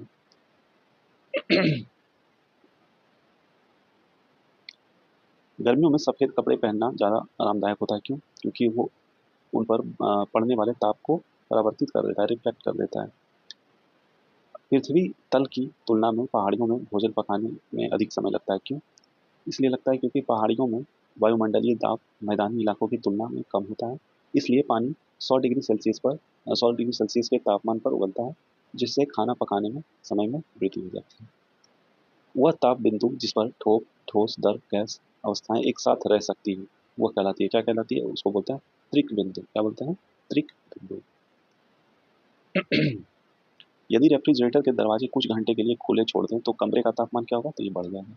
मतलब जो जिसको थोड़ा इस चीज़ का अगर नहीं पढ़ा होगा तो इसको शुरू-शुरू में क्या लगेगा कि फ्रिज के अंदर ठंडा होती है, ठंडा होता है और वो उसका गेट खोल देंगे तो उससे ठंडा-ठंडा हवा निकलेगा, रूम ठंडा हो जाएगा, बट ऐसा नहीं होता है। कुछ शुरू में कुछ टाइम के लिए ठंडा लगेगा, उसके बाद धीरे-धीरे पूरा रूम में गर्मी बढ़ने लगेगा। प्रेशर कुकर में खाना जल्दी पक जाता है। क्यों? क्योंकि उच्च दाब के कारण पानी उच्च तापमान पर उबलने लगता है। एक पंखा गर्मी के मौसम में आराम की अनुभूति प्रदान करता है। क्यों? क्योंकि हमारा जो पसीना होता है तेजी से वाष्पित मतलब हो जाता है, इसलिए। पानी एक उत्कृष्ट शीतलन कारक है। पानी जो होता है एक उत्कृष्ट शीतलन, मतलब वो किसी को भी जल्दी से ठंडा कर देगा पानी। क्यों? क्योंकि उच्च विशिष्ट उच्च विशिष्ट ऊष्मा के कारण। विशिष्ट ऊष्मा को क्या बोलते हैं इंग्लिश में? Specific heat. क्या बोलते हैं? Specific heat. एक सुचालक को दूसरे चार्ज किए गए सुचालक के पास लाकर बिना संपर्क बनाए चार्ज की प्रक्रिया कहलाती है। क्या बोलते हैं इसको? बोलते हैं प्रेरण। और ठंड के मौसम में पानी डैश जलीय जीवन को संरक्षित करने में मदद करता है, तो होता है विस्तार। यदि एक फुला हुआ गुब्बारा जलते हुए बल्ब के पास लाया जाता है तो वो फट जाता है। क्यों फट जाता है? क्योंकि गुब्बारे के अंदर जो होता है हवा गर्म हो जाती है, और जब हवा गर्म हो जाती है तो गुब्बारे की भीतरी दीवार पर दबाव बढ़ा देती है, और वो मतलब किसी भी एयर जब गर्म होता है तो वो उड़ना चाहता है, मतलब वो तो फैलने लगता है और उड़ने लग मतलब फट जाने लगता है गर्म हवा, तो इसीलिए वो फट जाता है। दाब के बढ़ने पर किसी पदार्थ के उबाल बिंदु पर प्रभाव पड़ता है। क्या होता है? तो ये बढ़ जाता है। ऊष्मा का सबसे अधिक कुचालक क्या है? तो यह है पारा। दिए गए ऑप्शन के अनुसार ऊष्मा का सबसे अधिक कुचालक क्या है? तो यह है पारा। अधिक ऊंचाई पर द्रव्यों का क्वथनांक क्या होता है? घट जाता है। ऊंचे स्थान पर 100 डिग्री से कम तापमान पर खौलने लगता है, क्योंकि ऊंचे स्थान पर जो पानी होता है 100 डिग्री से कम तापमान पर ही खौलने लगता है। क्यों? क्योंकि जो निम्न वायुमंडलीय दबाव पर पानी का क्वथनांक कम हो जाता है, ठीक है, इसलिए। ऊष्मक की कुंडली बनी होती है। ऊष्मक की जो कुंडली बनी होती है ये नाइक्रोम की बनी होती है। मतलब हीटर में जो जो वायर होता है ना वो नाइक्रोम का बना था। इसका जो होता है मेल्टिंग पॉइंट बहुत होता है, और ये इसका टेम्परेचर इसीलिए। मिट्टी के घड़े में जल का शीतल बना रहना निर्भर करता है किस चीज़ पे? तो ये बाहरी तापमान और वातावरणीय आर्द्रता और वायु, इन तीनों पर, ठीक है, इसलिए। उसमें जो मिट्टी के घड़े में जो होता है जल ये ठंडा रहता है। ठंडे देशों में सर्दियों में सरोवर जम जाते हैं। जो वहाँ का जो पॉन्ड होता है, वहाँ का तालाब, ये सब जम जाता है। क्यों जम जाते हैं? और सतह के नीचे पानी का तापमान बना रहता है कितना? तो ये बना रहता है 4 डिग्री। 4 डिग्री बना रहता है। ठंड के दिनों में लोहे के गुटकों और लकड़ी के गुटकों को प्रातः काल छुए तो लोहा का गुटका ठंडा लगता है। क्यों लगता है? क्योंकि लकड़ी की तुलना में लोहा ऊष्मा का अच्छा चालक होता है। वो वहाँ का जो एटमॉस्फेयर में जो टेम्परेचर वो अपने अंदर मतलब वो उसी टेम्परेचर के अनुसार वो अपना टेम्परेचर भी उसका हो जाता है, इसलिए लकड़ी कंडक्टर और ये इंसुलेटर होता है। सेल्सियस स्केल पर मानव शरीर का तापमान कितना होता है? तो ये होता है 36.9 डिग्री सेल्सियस, ठीक है। एक फार्मूला होता है सेल्सियस, फ़ारेनहाइट और केल्विन को बदलने का, वो फार्मूला बता दे रहा हूँ। इस फार्मूले पे भी मतलब क्वेश्चन पूछा जाता है। तो ये फार्मूला क्या है कि C/5 is equal to F-32 F है, F-32/9 is equal to K-273/5 होता है। ये फार्मूला आता है। ये जगह उतना नहीं था इसलिए थोड़ा इधर हो गया। ये इक्वल है, ठीक है। C/5 is equal to F-32/9 is equal to K-273/5। अगला क्वेश्चन है कि वाष्प का द्रव में परिवर्तन कहलाता है संघनन। क्या कहलाता है? संघनन। इसको इंग्लिश में अगर बोले तो कंडेंसेशन बोलते हैं। वह तापक्रम जिस पर फ़ारेनहाइट और सेंटीग्रेड दोनों स्केल समान होते हैं तो ये होता है -40। ये फार्मूला जो होता है ना C/5 इज इक्वल टू -32/9, इसको अगर इक्वल कर देंगे तो ये निकलेगा वैल्यू। मान लीजिए इसको x कर दो, इसको x कर दो, आप सॉल्व करके देखो तो ये जो x का वैल्यू है ये -40 हो जाएगा। स्टीम इंजन चलता है उष्मा से। वातानुकूलन यानी एसी यंत्र में डैश डैश कारण ठंडक होती है। क्या होती है? गैस को दबाने और मुक्त करने से। ऊष्मागतिकी के द्वितीय नियम का तात्पर्य है कि किसी ऊष्मा इंजन का दक्षता जो होता है ये 100% नहीं हो सकती, ठीक है, मतलब उसका इफिशियंसी, उसी को इंग्लिश में बोलते हैं, हिंदी में बोलते हैं दक्षता। तापमान की एसआई क्या होती है? ये होती है केल्विन। मतलब इसका मतलब था कि ऊष्मागतिकी मतलब जो द्वितीय नियम का तात्पर्य यह है कि किसी भी जो मतलब किसी कोई भी ये इंस्ट्रूमेंट है ऊष्मा इंजन, तो उसका जो इफिशियंसी 100% नहीं हो सकता है। मतलब उसमें कुछ ना कुछ एनर्जी लॉस होगा, तो इसलिए 100 से कम ही होगा। पानी का क्वथनांक यानी बॉइलिंग पॉइंट कितना होता है? तो ये 100 डिग्री सेल्सियस होता है। ऑक्सीजन गैस के लिए मोलर विशिष्ट ऊष्माओं का अनुपात है जिसमें कंपन विदा नहीं है। क्या है? तो ये 7/5। वायु के क्षैतिज संचलन से होने वाले ताप का स्थानांतरण कहलाता है। क्या कहलाता है? उसको बोलते हैं अभिवहन। अभिवहन। दाब बढ़ने पर बर्फ का गलना क्या होता है? तो ये घट जाता है। जब पानी जमता है यानी बर्फ बदल जाता है पानी बर्फ में, तो इसका आयतन क्या होता है, तो ये बढ़ जाता है। आदर्श गैस के संबंध समतापीय परिवर्तन में उसकी ऊर्जा होती है क्या, ये स्थिर होती है। किसी पदार्थ का क्वथनांक दाब में वृद्धि के साथ क्या होता है, तो ये बढ़ता है। संगलन की गुप्त ऊष्मा क्या होती है, तो ठोस दर अवस्था परिवर्तन के लिए गुप्त ऊष्मा। पानी का घनत्व तो अधिकतम कितने डिग्री पे होता है, तो ये 4 डिग्री पे। ऊनी कपड़े वस्तुओं की ऊनी कपड़े सूती वस्त्रों की अपेक्षा गर्म होते हैं, क्यों, क्योंकि ताप के अच्छे रोधक होता है इसलिए। चिमनी से धुआं जो होता है कौन से सिद्धांत से बाहर निकलता है, तो ये संवहन। संवहन। क्यूरी ताप ज्योता ही संबंधित है किससे, चुंबक से। एक आदमी जो भट्टी के सामने खड़ा है डैश के द्वारा अधिक से अधिक ऊष्मा प्राप्त करता है, तो ये विकिरण। विकिरण। इसको इंग्लिश में रेडिएशन बोलते हैं। शब्द इंसुलेशन यानी आपतन का अर्थ क्या होता है, तो इसका इसका अर्थ होता है कि आने वाली सौर विकिरण। वह यंत्र जो अत्यधिक तापक्रम मापता है कहलाता है, क्या कहलाता है, ये होता है पायरोमीटर। 1 किलो कैलोरी ऊष्मा का मान कितना होता है, तो 4.2 इंटू 10⁻³ जूल के बराबर होता है 1 किलो कैलोरी ऊष्मा। थर्मोस्टेट क्या होता है, तो किसी संकाय का ताप स्थिर रखने का उपकरण होता है थर्मोस्टेट। फॉरेनहाइट तापमापी के ऊपरी तथा निचले बिंदु के मध्य अंतराल होता है 180 का। यदि शुद्ध पानी को गर्म किया जाए तो वह कितने तापमान पे उबलता है, तो ये 100 डिग्री सेल्सियस पे। तापमान को मापा जाता है डिग्री सेंटीग्रेड में। ऊष्मा के स्थानांतरण का कारण क्या होता है, तो ये होता है तापांतर। तापांतर। 1 जूल कितने कैलोरी के बराबर होता है, 0.24 कैलोरी के। मनुष्य के शरीर का तापमान कितना होता है, तो 98.4 डिग्री फ़ारेनहाइट होता है। सौर ऊर्जा को विद्युत ऊर्जा में परिवर्तित करने के लिए आवश्यक तत्व क्या है, तो यह है सिलिकॉन। कौन सा रंग जो होता है रंग की सतह ताप विकिरण का सर्वोच्चतम विकिरण है, तो यह काला, मतलब सबसे ज़्यादा एब्जॉर्ब करता है। अगला है चैप्टर प्रकाश यानी लाइट। पहला क्वेश्चन क्या है कि निम्न छाया की उत्पत्ति के लिए जिम्मेदार है, तो यह प्रकाश का ऋजु रेखीय प्रसार। प्रकाश का ऋजु रेखीय प्रसार। जब एक टेलीस्कोप के अभिदृश्यक लेंस का व्यास बढ़ता है तब टेलीस्कोप की विभेदन क्या होता है, विभेदन क्षमता, तो ये भी बढ़ता है। जब कोई टेलीस्कोप होता है, टेलीस्कोप किसी दूर के वस्तु को देखने के लिए यूज किया जाता है, दूर के चीज़ों को देखने के लिए, तो उसमें जो होता है अभिदृश्यक लेंस होता है, उसका व्यास अगर बढ़ता है तो टेलीस्कोप की विभेदन क्षमता भी बढ़ जाती है। शब्दकोश में लिखे छोटे अक्षरों को पढ़ते समय आप कौन सा लेंस देखना पसंद करेंगे, ये होता है 5 सेंटीमीटर फोकस दूरी का उत्तल लेंस बेहतर होगा रेटिना के लिए, मतलब इस शेप में होता है, ठीक है। लेंस इसका इसमें कुछ मतलब लगा हुआ रहता है, तो इस तरह का लेंस होता है, मतलब यहाँ छोटा छोटा लिखा हुआ है तो उसको जूम करके देखने के लिए, तो ये होता है उत्तल लेंस, यानी कि इसको इंग्लिश में बोलते हैं कन्वेक्स लेंस। सौर सेल एक उपकरण है जो प्रकाश ऊर्जा को विद्युत ऊर्जा में परिवर्तित करता है। हमें ऊर्जा का उत्तम उत्पादन दोपहर के समय प्राप्त होता है जब सूर्य हमारे सिर के ठीक ऊपर होता है, क्योंकि जब सूर्य की किरण लंबवत गिरती है, मतलब उस पर परपेंडिकुलर गिरती है, तो प्रकाश जो होता है विकिरण का घनत्व अधिकतम होता है, यानी सोलर कांस्टेंट जो होता है वो सबसे ज़्यादा होता है उस टाइम। आंख में वस्तु का प्रतिबिंब कहाँ पे बनता है, तो ये दृष्टि पटल पे। मानव आंख की फोकस दूरी में परिवर्तन का कारण क्या होता है, तो ये होता है सिलियरी मसल्स लूज हो जाता है, कॉन्ट्रैक्ट हो जाता है, तो उसी अनुसार उसका जो फोकस दूरी होता है ये आंख का चेंज होता है, उसी के अनुसार चश्मा भी लगता है कि किसको कौन सा चश्मा लगेगा।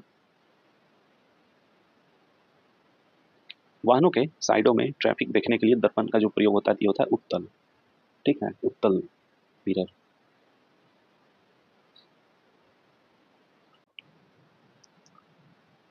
उत्तल यानी कि कन्वेक्स, और अवतल मतलब कनकेव। रमन प्रभाव सीवी रमन के कारण है।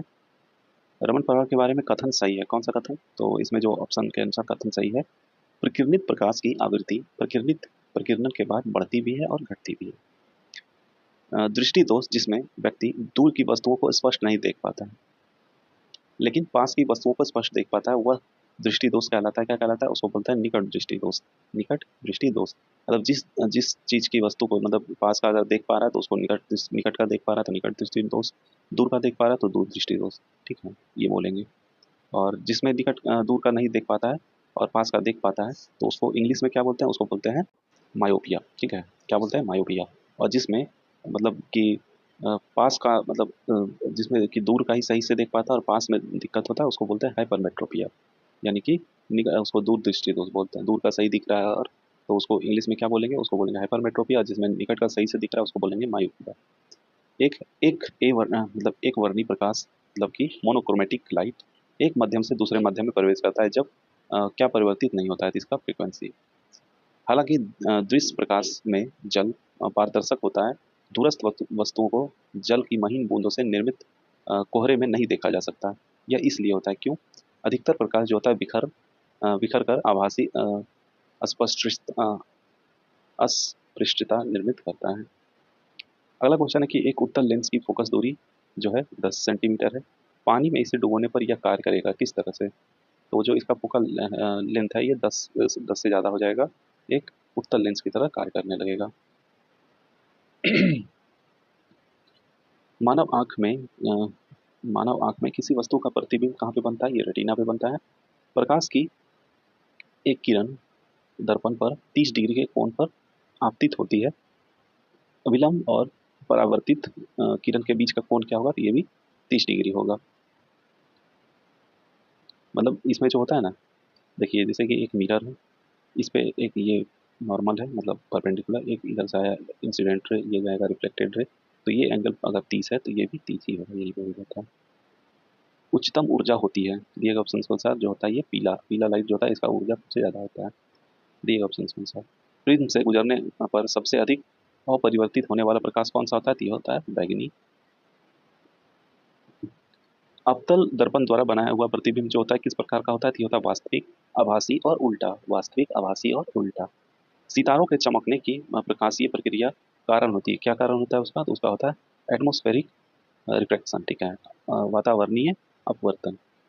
साफ आसमान नीला दिखता है किसके कारण? तो ये दिखता है प्रकाश के प्रकीर्णन के कारण। प्रकाश के प्रकीर्णन के कारण, स्कैटरिंग ऑफ लाइट। विकिरण के प्रकीर्णन से संबंधित उनके कार्य के लिए वर्ष 1930 में नोबेल पुरस्कार से सम्मानित किया गया था। किसे? ये है सी वी रमन को। तारे टिमटिमाते हैं क्यों? पृथ्वी के वायुमंडल की विभिन्न परतों का अपवर्तनांक लगातार बदलता रहता है, इसीलिए तारे टिमटिमाते हैं। मृग मारीचिका, ठीक है, मृग मारीचिका का कारण क्या होता है? तो इसका कारण होता है वायुमंडल के विभिन्न हिस्सों का अ, असमान तापन, ठीक है, असमान तापन। किसी बाधा के ऊपर से गुजरते समय प्रकाश की किरण बाधा के किनारे से अंधकार क्षेत्र में थोड़ी झुक जाती है। इस घटना को जाना जाता है किसके रूप में? तो इसको जानते हैं विवर्तन के रूप में, ठीक है, विवर्तन के रूप में। वह परिघटना जिसके कारण रंगीन कांच को महीन पाउडर में कुचलने पर सफेद दिखाई देता है, क्यों? तो ये होता है प्रकीर्णन के कारण। विवर्तन को इंग्लिश में जो होता है इसको बोलते हैं डिफ्रैक्शन। डिफ्रैक्शन। और प्रकीर्णन को क्या बोलते हैं? तो इसको बोलते हैं स्कैटरिंग। स्कैटरिंग। अल्बर्ट आइंस्टीन को उनके जिस काम के लिए वर्ष 1921 में भौतिक में नोबेल पुरस्कार मिला था वो क्या था? प्रकाश विद्युत प्रभाव। प्रकाश विद्युत प्रभाव। इंद्रधनुष बनने का कारण क्या होता है? इंद्रधनुष बनने का कारण जो होता है ये पानी की बूंदों द्वारा सूर्य के प्रकाश का अपवर्तन और परावर्तन। प्रकाश संश्लेषण की दर सबसे अधिक होगी लाल प्रकाश में। क्लोरोफिल में पाई जाने वाली धातु कौन सी होती है? तो इसमें होती है मैग्नीशियम। मानव आंख किसी वस्तु की छवि बनाती है रेटिना पे। देखिए क्वेश्चन कितना बार रिपीट हुआ है। सबसे अधिक प्रकाशीय घनत्व वाला मध्यम कौन सा होता है? तो ये होता है हीरा। रात के समय खुले आसमान में तारे का टिमटिमाना उदाहरण है प्रकाश के अपवर्तन के कारण। प्रकाश के अपवर्तन के कारण। दर्पण के सामने खड़े एक व्यक्ति को अपना प्रतिबिंब अपने से बड़ा लगता है। इसका तात्पर्य है कि वह किस दर्पण के सामने खड़ा है? तो वह है अवतल। बड़े शोरूम और डिपार्टमेंटल स्टोर में किया जाने वाला विजिलेंस दर्पण होता है ये उत्तल होता है। मतलब वहाँ उसमें क्या होता है ना कि बहुत दूर का एरिया को मतलब एक छोटे से मिरर में आपको दिखा दिया जाएगा, छोटा छोटा छोटा छोटा करके। मेट्रो स्टेशन पे जाइए वहाँ पे भी रहेगा लगा हुआ, बड़ा सा रहेगा एकदम मतलब इतना बड़ा सा रहेगा, मतलब इस शेप में क्या बोलते हैं, मतलब थोड़ा सा जो होता है ना ऐसा रहेगा, ऐसा है और इस तरह से बना रहेगा, इधर प्लेन है इस तरह से, मतलब इसमें दूर का जो होता है एकदम सब दिख जाएगा पूरा क्या है उसमें। अगला है कि नाई की दुकान में दो समतल दर्पण रखे जाते हैं एक दूसरे के समानांतर। एक लड़का एक दर्पण के सामने 30 सेंटीमीटर की दूरी पर खड़ा होता है। वह अपना सीधा प्रतिबिंब देखता है जिसकी ऊंचाई उसकी वास्तविक ऊंचाई का 1/5 है। वह प्रयोग कर रहा है किस तरह का दर्पण? तो यह उत्तल दर्पण। सूर्य के प्रकाश के वर्ण क्रम में 7 रंगों के क्रमों में डैश के रूप में दर्शाया जाता है कि यह विबज्यो वी आई बी। वी हो गया वायलेट के लिए, आई हो गया इंडिगो, बी हो गया ब्लू, जी हो गया ग्रीन, वाई हो गया येलो, ओ हो गया ऑरेंज और आर हो गया रेड। किसी ट्यूबलाइट में चोक लगाने का उद्देश्य होता है उच्च वोल्टेज को प्रेरित करना। उच्च वोल्टेज को प्रेरित करना। फोटोन क्या है? तो प्रकाश ऊर्जा का एक क्वांटा है। हीरे की चमक का कारण क्या होता है? तो इसका कारण होता है पूर्ण आंतरिक परावर्तन यानी टोटल इंटरनल रिफ्लेक्शन। प्रकाश का वर्ण विक्षेपण संभव है फ्रेम्स के द्वारा। एक साधारण टीवी सेट रिमोट कंट्रोल में जो तरंग होता है वो किस प्रकार का होता है? तो ये होता है इंफ्रारेड। प्राथमिक रंग नहीं है पीला। जब प्रकाश एक माध्यम से दूसरे माध्यम में जाता है तो क्या बदल जाता है उसका? आवृत्ति यानी फ्रीक्वेंसी। निकट दृष्टि दोष उपचारित किया जा सकता है अवतल लेंस के प्रयोग से। सौर भट्टी में प्रयुक्त होता है अवतल दर्पण। दृष्टि की खराबी निकट दृष्टि को क्या कहा जाता है? तो उसको कहा जाता है मायोपिया। सर सीवी रमन को रमन प्रभाव के लिए नोबेल पुरस्कार दिया गया था कब? तो 1930 में। लेंस की शक्ति मापी जाती है डायोप्टर में। प्रकाश सूर्य का प्रकाश जो था पृथ्वी पर पहुंचता है 8 मीटर मिनट 18 सेकंड में। जब लाल नीला हरा के पुंज एक स्थान पर पड़ते हैं तो प्रकाश का रंग हो जाता है सफेद। इंसिडेंट एंगल और क्रिटिकल एंगल में परिवर्तन करने के लिए रिफ्लेक्टिव एंगल का माप क्या होगा? तो ये होगा 90 डिग्री। 90 डिग्री। निर्वात में प्रकाश का वेग क्या होता है? तो ये होता है 3 × 10⁸ मीटर प्रति सेकंड। तारे स्वयं चमकते हैं नाभिकीय संलयन की प्रक्रिया के कारण। नाभिकीय संलयन मतलब होता है कि न्यूक्लियर फ्यूजन। एक होता है नाभिकीय विखंडन, वो होता है न्यूक्लियर फिजन। रेगिस्तान में गर्म दोपहरी में मृग मरीचिका दिखाई देता है पूर्ण आंतरिक परावर्तन के कारण। मरीचिका जो होता है उसको इंग्लिश में बोलते हैं मिराज। ठीक है। कॉन्टैक्ट लेंस जो होता है ये बना होता है किसका? तो ये पीवीसी से। ठीक है। जब एक प्रकाश किरण वायु से कांच की सिल्ली में प्रविष्ट होती है तो उसका तरंग दैर्ध्य जो होता है ये घटता है। सरल सूक्ष्मदर्शी में होता है कम फोकस दूरी का उत्तल लेंस। इंद्रधनुष डैश घटना के कारण बनता है वर्ण विक्षेपण। तरंगताल की वास्तविक से कम गहराई दिखाई देने का कारण क्या होता है? तो ये होता है अपवर्तन यानी रिफ्रैक्शन। समतल दर्पण का नव्यांतर होता है क्या होता है? ये होता है अनंत। क्या होता है? अनंत। प्रकाश की गति शून्य काल में होती है 3 × 10⁸ मीटर प्रति सेकंड। दृश्य स्पेक्ट्रम के तरंगदैर्घ्य की सीमा होती है 3900 एंगस्ट्रॉम से 7600 एंगस्ट्रॉम। प्रकाश में 7 रंग होते हैं। रंगों को अलग करने का तरीका होता है एक प्रिज्म से रंगों को अलग अलग किया जा सकता है। पढ़ने में काम आने वाला जो होता है ग्लासेस बना होता है ये होता है उत्तल लेंस। दूरदृष्टि दोष निवारण के लिए काम में लेते हैं कौन सा? उत्तल लेंस। दाढ़ी बनाने के लिए काम में लेते हैं अवतल अवतल दर्पण। प्रकाश विकिरणों की प्रकृति होती है तरंग एवं कण दोनों के समान। समुद्र नीला प्रतीत होता है प्रकाश के परावर्तन और जल के कणों द्वारा प्रकाश के प्रकीर्णन के कारण। आकाश नीला लगता है क्यों? आकाश नीला लगता है तरंग लघु तरंग दीर्घ तरंगों की अपेक्षा वायुमंडल द्वारा अधिक प्रकीर्ण होती है। ट्यूबलाइट से प्रकाश डैश पर निर्भर करता है तो ट्यूब में ठोस धातु। शीशे का उपयोग किया जाता है प्रकाश संचरण हेतु। अभिनेत्र लेंस में वक्रता रूपांतरित की जा सकती है पक्षमापी पेशियों द्वारा।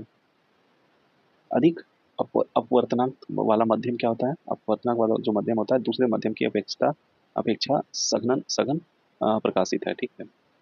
मनुष्य नेत्र में पुतली के आकार का नियंत्रण होता है परितारिका द्वारा। स्वच्छ आकाश नीला दिखाई देता है क्योंकि बैंगनी और नीला प्रकाश अन्य सभी रंगों के प्रकाश की तुलना में वायुमंडल द्वारा अधिक प्रकीर्णित होता है। प्रकीर्णित मतलब होता है कि स्कैटर। प्रकाश का उसके घटक रंगों में विभक्त होना कहलाता है विक्षेपण।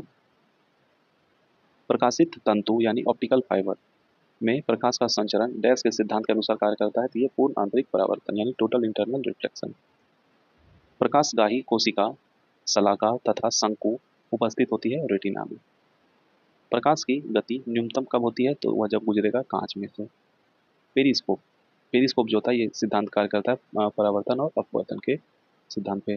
पेरिस्कोप क्या होता है कि मतलब जैसे कि किसी ये समुद्र के नीचे हैं आप, या फिर किसी क्लोज्ड वेसल में हैं और आपको अंदर से बाहर का चीज़ देखना है, तो उसमें पेरिस्कोप होता है, एक यंत्र होता है जिससे कि मतलब वो उसमें रिफ्लेक्शन के थ्रू हम लोग देख सकते हैं। उसमें बहुत सारे मिरर्स लगे होते हैं, तो उस पर रिफ्लेक्ट करके आया, फिर उससे रिफ्लेक्ट करके वहाँ गया, फिर वहाँ से रिफ्लेक्ट करके हमारे आँख तक आता है। ठीक है, पेरिस्कोप।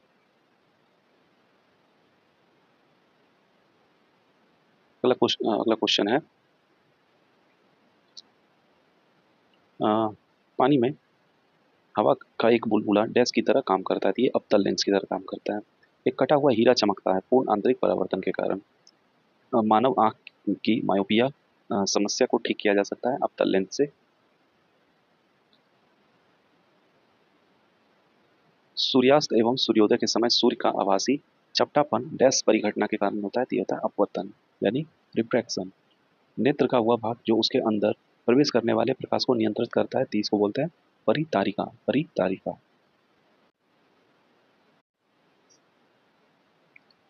तारे का रंग इंगित करता है ताप, और ये परितारिका का जो इंग्लिश होता है इसको बोलते हैं आइरिस, इसको इंग्लिश में आइरिस बोलते हैं। मानव नेत्र के जिस भाग पर वस्तु का प्रतिबिंब बनता है उसको रेटिना या दृष्टि पटल बोलते हैं। सितारे के टिमटिमाने का कारण क्या होता है, तो सितारे के प्रकाश का वायुमंडलीय अपवर्तन होता है यानी स्कैटरिंग ऑफ लाइट। तेल की पतली फिल्म से परावर्तित श्वेत में रंग दिखाई देने का कारण क्या होता है, तो ये होता है व्यक्तिकरण। व्यक्तिकरण। एक इलेक्ट्रॉन एवं प्रोटॉन की डी ब्रोगली तरंग दैर्ध्य समान है, जिसका वेग अधिक होगा किसका, तो प्रोटॉन का। पानी से बनने वाले बुलबुले पानी से बनने वाले बुलबुले जो चमक होती है वह जिस प्रक्रम के कारण होती है वो होती है प्रकाश का पूर्ण आंतरिक परावर्तन। सामान्य नेत्र रेटिना पर बनने वाला प्रतिबिंब जो होता है ये होता है वास्तविक और उल्टा। सूर्योदय और सूर्यास्त के समय सूर्य का रंग लाल दिखाई देता है, क्यों, तो बड़ी तरंग दैर्ध्य का प्रकाश जो होता है ये कम प्रकिरणित होता है। निकट दृष्टि दोष का निवारण है अवतल लेंस के द्वारा। इंद्रधनुष बनने का कारण है पानी की बूंदों से सूर्य प्रकाश का अपवर्तन और परावर्तन। डॉपलर प्रभाव के अनुसार जब स्रोत प्रेषक की ओर चलता है तो क्या होता है, तो स्रोत से ज्यादा आवृत्ति मापता है। प्रकाश की विवर्तन परिघटना दर्शाती है प्रकाश की तरंग प्रकृति। जब कोई प्रकाश किरण सघनन मध्यम से विरल मध्यम में प्रवेश करती है तो वह अभिलंब से दूर मुड़ जाती है। जब कोई वस्तु किरण सघन सघन मध्यम मतलब हो गया कि कोई डेंसर मीडियम, मतलब कि अगर ये डेंसर मीडियम है, ये डेंसर मीडियम है, और अगर कोई ये नॉर्मल है, अगर ये लाइट इधर से आ रहा है, यहाँ से ये लाइट इधर से आ रहा है तो जाना चाहिए था इसे, लेकिन ये डेंसर से रेयर में जा रहा है तो ये थोड़ा सा दूर हो जाएगा। ठीक है, यही बोल रहा है। समतल दर्पण में प्रतिबिंब बनता है सीधा और आभासी। मोटर गाड़ियों के हेडलाइट के आमतौर पर कौन सा इस्तेमाल किया जाता है दर्पण, तो ये होता है अवतल। क्वांटम सिद्धांत का प्रतिपादन किसने किया था, मैक्स प्लैंक ने। परावर्तन के नियम के अनुसार अपतन कोण परावर्तन कोण के बराबर होता है। ठीक है, अपतन कोण परावर्तन कोण के बराबर होता है, यानी इंसिडेंट एंगल और रिफ्लेक्टिव एंगल जो होता है ये इक्वल होता है। लेंस की शक्ति का संबंध है फोकस का व्युत्क्रमानुपाती के। प्रकाश का तरंग सिद्धांत दिया था किसने, हाइगेंस ने। तारों का टिमटिमाना तारों की रोशनी के वायुमंडल में क्या होता है, तो अपवर्तन के कारण होता है। अपवर्तन यानी कि स्कैटरिंग। बैंगनी रंग का तरंग दैर्ध्य होती है सबसे कम। सूर्य की किरण में रंग होते हैं 7। प्रकाश संश्लेषण की क्रिया अधिकतम होती है लाल रोशनी में। जरा दृष्टि यानी कि प्रेस बायोपिया के उपचार में इस्तेमाल किया जाता है बायोफोकल लेंस का। सॉफ्ट ग्लास कहा जाता है सोडा ग्लास को। सोलर कुकर में प्रयोग होता है अवतल दर्पण का। हीलियम गैस से भरे एक बेलनाकार नालिका से होकर प्रकाश गुजरता है। यदि गैस को धीरे धीरे बाहर निकाल दिया जाए तो नालिका के अंदर मौजूद प्रकाश की गति बढ़ जाएगी।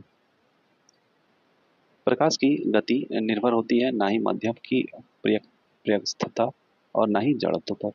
जब प्रकाश दूसरे माध्यम के अंदर जाता है तो उसकी आवृत्ति में परिवर्तन नहीं होता है। बैंगनी प्रकाश के लैम्डा का परास नैनोमीटर में है कितना, तो 380 से लेकर 450। लैम्डा मतलब होता है वेवलेंथ, इंग्लिश में इसको वेवलेंथ बोलते हैं। एक रोगी के शरीर के अंदर देखने के लिए क्या होता है?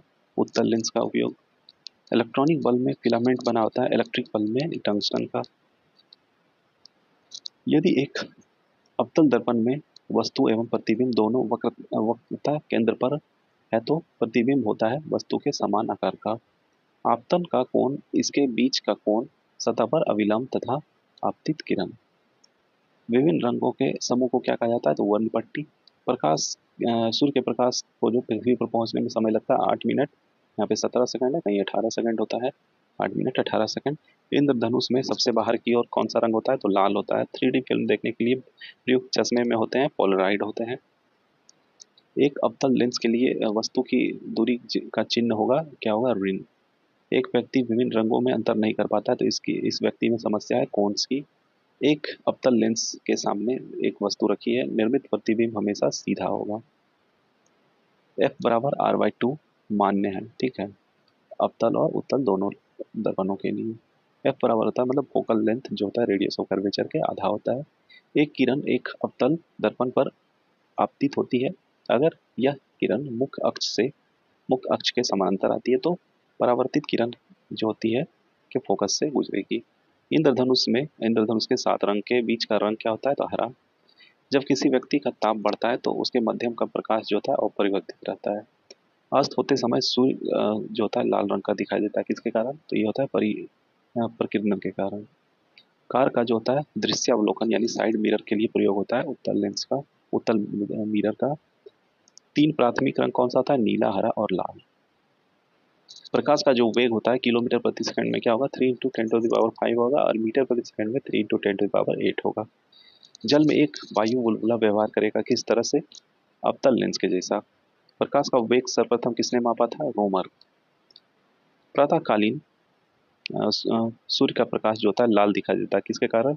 तो लाल प्रकाश के कम प्रकीर्णन के कारण। खगोलीय पदार्थ देखने के लिए उपयोग होता है टेलीस्कोप।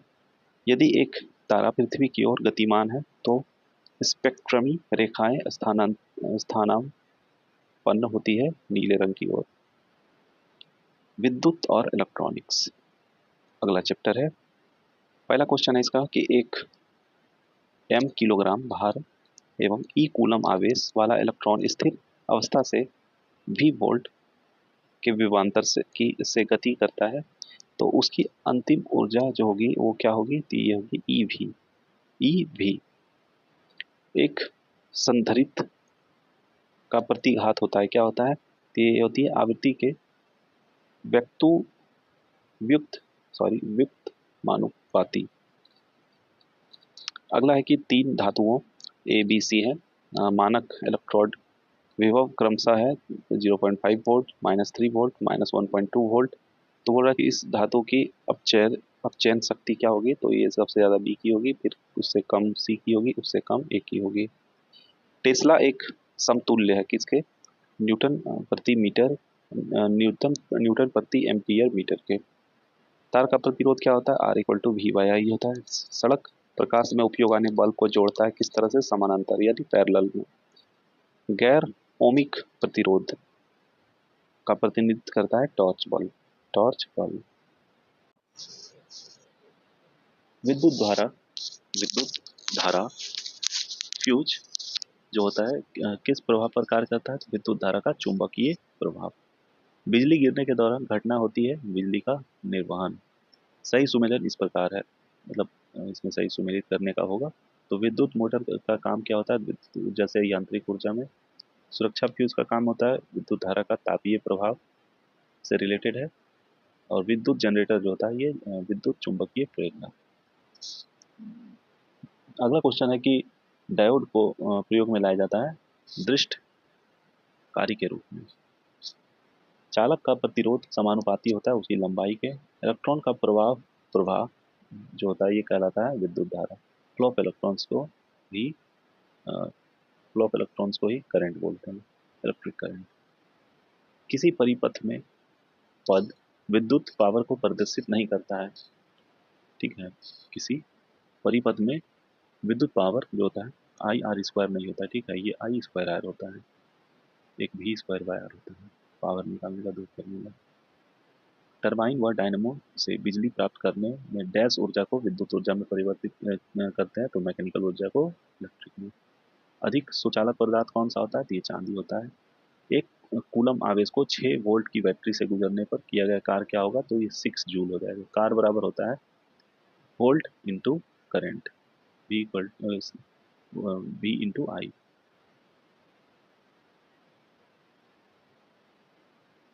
एक कंडक्टर का प्रतिरोध सीधे अनुपाती होता है किसके, उसकी लंबाई के। एक कंडक्टर का प्रतिरोध जो होता है वो ये देखिए फॉर्मूला होता है R is equal to rho into L by A. तो इसके लेंथ के डायरेक्टली प्रोपोर्शनल होता है और एरिया के इन्वर्सली प्रोपोर्शनल होता है। सप्लाई लाइन में शक्ति को उच्च वोल्टता पर स्थानांतरित किया जाता है शक्ति क्षय को न्यूनतम करने हेतु। जब एक विद्युत उपकरण का स्विच बंद किया जाता है तो क्या होता है, तो लाइव वायर जो होता है ये डिस्कनेक्ट हो जाता है। एसी और डीसी दोनों प्रकार के धाराओं के मापन हेतु प्रयोग किए जाने वाला जो होता है ये त्वप्त तार अमीटरों का, ठीक है। एक फ्यूज तार की धारा जो होती है, धारा क्षमता वो निर्भर नहीं करती है किस पे, तो तार की लंबाई पे। तापमान बढ़ाने हेतु धातु की वैद्युत चालकता घटती है, क्यों? तो ये होती है कि तापमान बढ़ने से इलेक्ट्रॉन की ऊर्जा बढ़ती है। ओम मीटर मात्रक है किसका, प्रतिरोधकता का। एक तार की लंबाई दोगुनी करने पर उसका प्रतिरोध हो जाएगा दोगुना। गर्म करने पर एक अर्धचालकता का प्रतिरोध क्या होता है, तो ये घटता है। मतलब सेमीकंडक्टर का जो रेसिस्टेंस होता है ये घट जाता है गर्म करने पे। फैराडे स्थिरांक क्या होता है, तो ये सार्वभौमिक स्थिरांक है। डायोड एक ऐसी युक्ति है जो विद्युत धारा को बाह्य करती है केवल एक दिशा में परिवर्तित होने को। जो भारत में विद्युत आपूर्ति प्रणाली में स्थिर रखा जाता है क्या, आवृत्ति 50 हर्ट्ज, ठीक है। और अमेरिका वगैरह में 60 हर्ट्ज का होता है फ्रिक्वेंसी। विद्युत परिपथ में फ्यूज तार का प्रयोग किया जाता है किस चीज के लिए, इसका प्रयोग होता है अत्यधिक उच्च विद्युत को परिपथ से गुजरने से रोकने के लिए। एसी को डीसी में रूपांतरित करने के लिए निम्न युक्ति काम में ली जाती है, तो दृष्टकारी बोलते हैं इसको। एसी से डीसी में कन्वर्ट करने के लिए इसको इसको इंग्लिश में बोलते हैं रेक्टिफायर। रेक्टिफायर होता है एक, वो एसी को डीसी में बदल देता है, और एक डीसी को एसी में जो बदल देता है उसको बोलते हैं इन्वर्टर। विद्युत हीटर की कुंडली बनती है नाइक्रोम की। उदासीन तार यानी कि न्यूट्रल वायर होता है काले रंग का। विद्युत ऊर्जा को यांत्रिक ऊर्जा में बदल दिया जाता है इस चीज में, विद्युत मोटर में। आमतौर पर सुरक्षा फ्यूज लगाने के लिए प्रयोग होने वाला तार जो होता है ये टीन और शीशे की एक मिश्र धातु होती है फ्यूज। वह धातु जो रोशनी के बल्बों में फिलामेंट के रूप में प्रयोग होती है इसको बोलते हैं टंगस्टन। फ्यूज का सिद्धांत क्या है, तो विद्युत की ऊष्मीय प्रभाव। अति चालकता का लक्षण है अनंत पारगम्यता। पंखे की रफ्तार निर्भर रहती है वोल्टेज पर। विद्युत संरक्षण यानी कि ट्रांसमिट एनर्जी के लिए उच्च वोल्टेज ग्रिड का प्रयोग किया जाता है, क्यों? क्योंकि उसमें लॉस कम होता है, ठीक है। लघु पतन के समय करंट का मान होता है, करंट का मान क्या होता है, तो ये बढ़ता है। प्रेरित विद्युत धारा की दिशा दी जाती है फ्लेमिंग का दक्षिण हस्त नियम द्वारा। सोलर सेल किसके बने होते हैं, तो अर्धचालक के यानी सेमीकंडक्टर। विभवांतर की माप जिस यंत्र द्वारा की जाती है उसको बोलते हैं वोल्ट मीटर। किसी ट्यूबलाइट में चोक लगाने का उद्देश्य होता है उच्च वोल्ट को प्रेरित करना। बिजली की इस इस्त्री में ताप तत्वों के निर्माण के लिए प्रयुक्त धातु है नाइक्रोम। किलो हर्ट्ज एक इकाई है जो मापती है क्या, विद्युत चुंबकीय रेडियो तरंग आवृत्ति को। वह युक्ति जो विभक्त वलय दीप परिवर्तक का कार्य करती है इसको बोलते हैं विद्युत मोटर। एक विद्युत जनित्र बदलता है क्या, उस यांत्रिक ऊर्जा को विद्युत ऊर्जा में। किरचॉफ का पहला नियम जो है ये संबंधित है आवेश संरक्षण से। आवेश संरक्षण करंट का जो होता है मतलब कंजर्वेशन ऑफ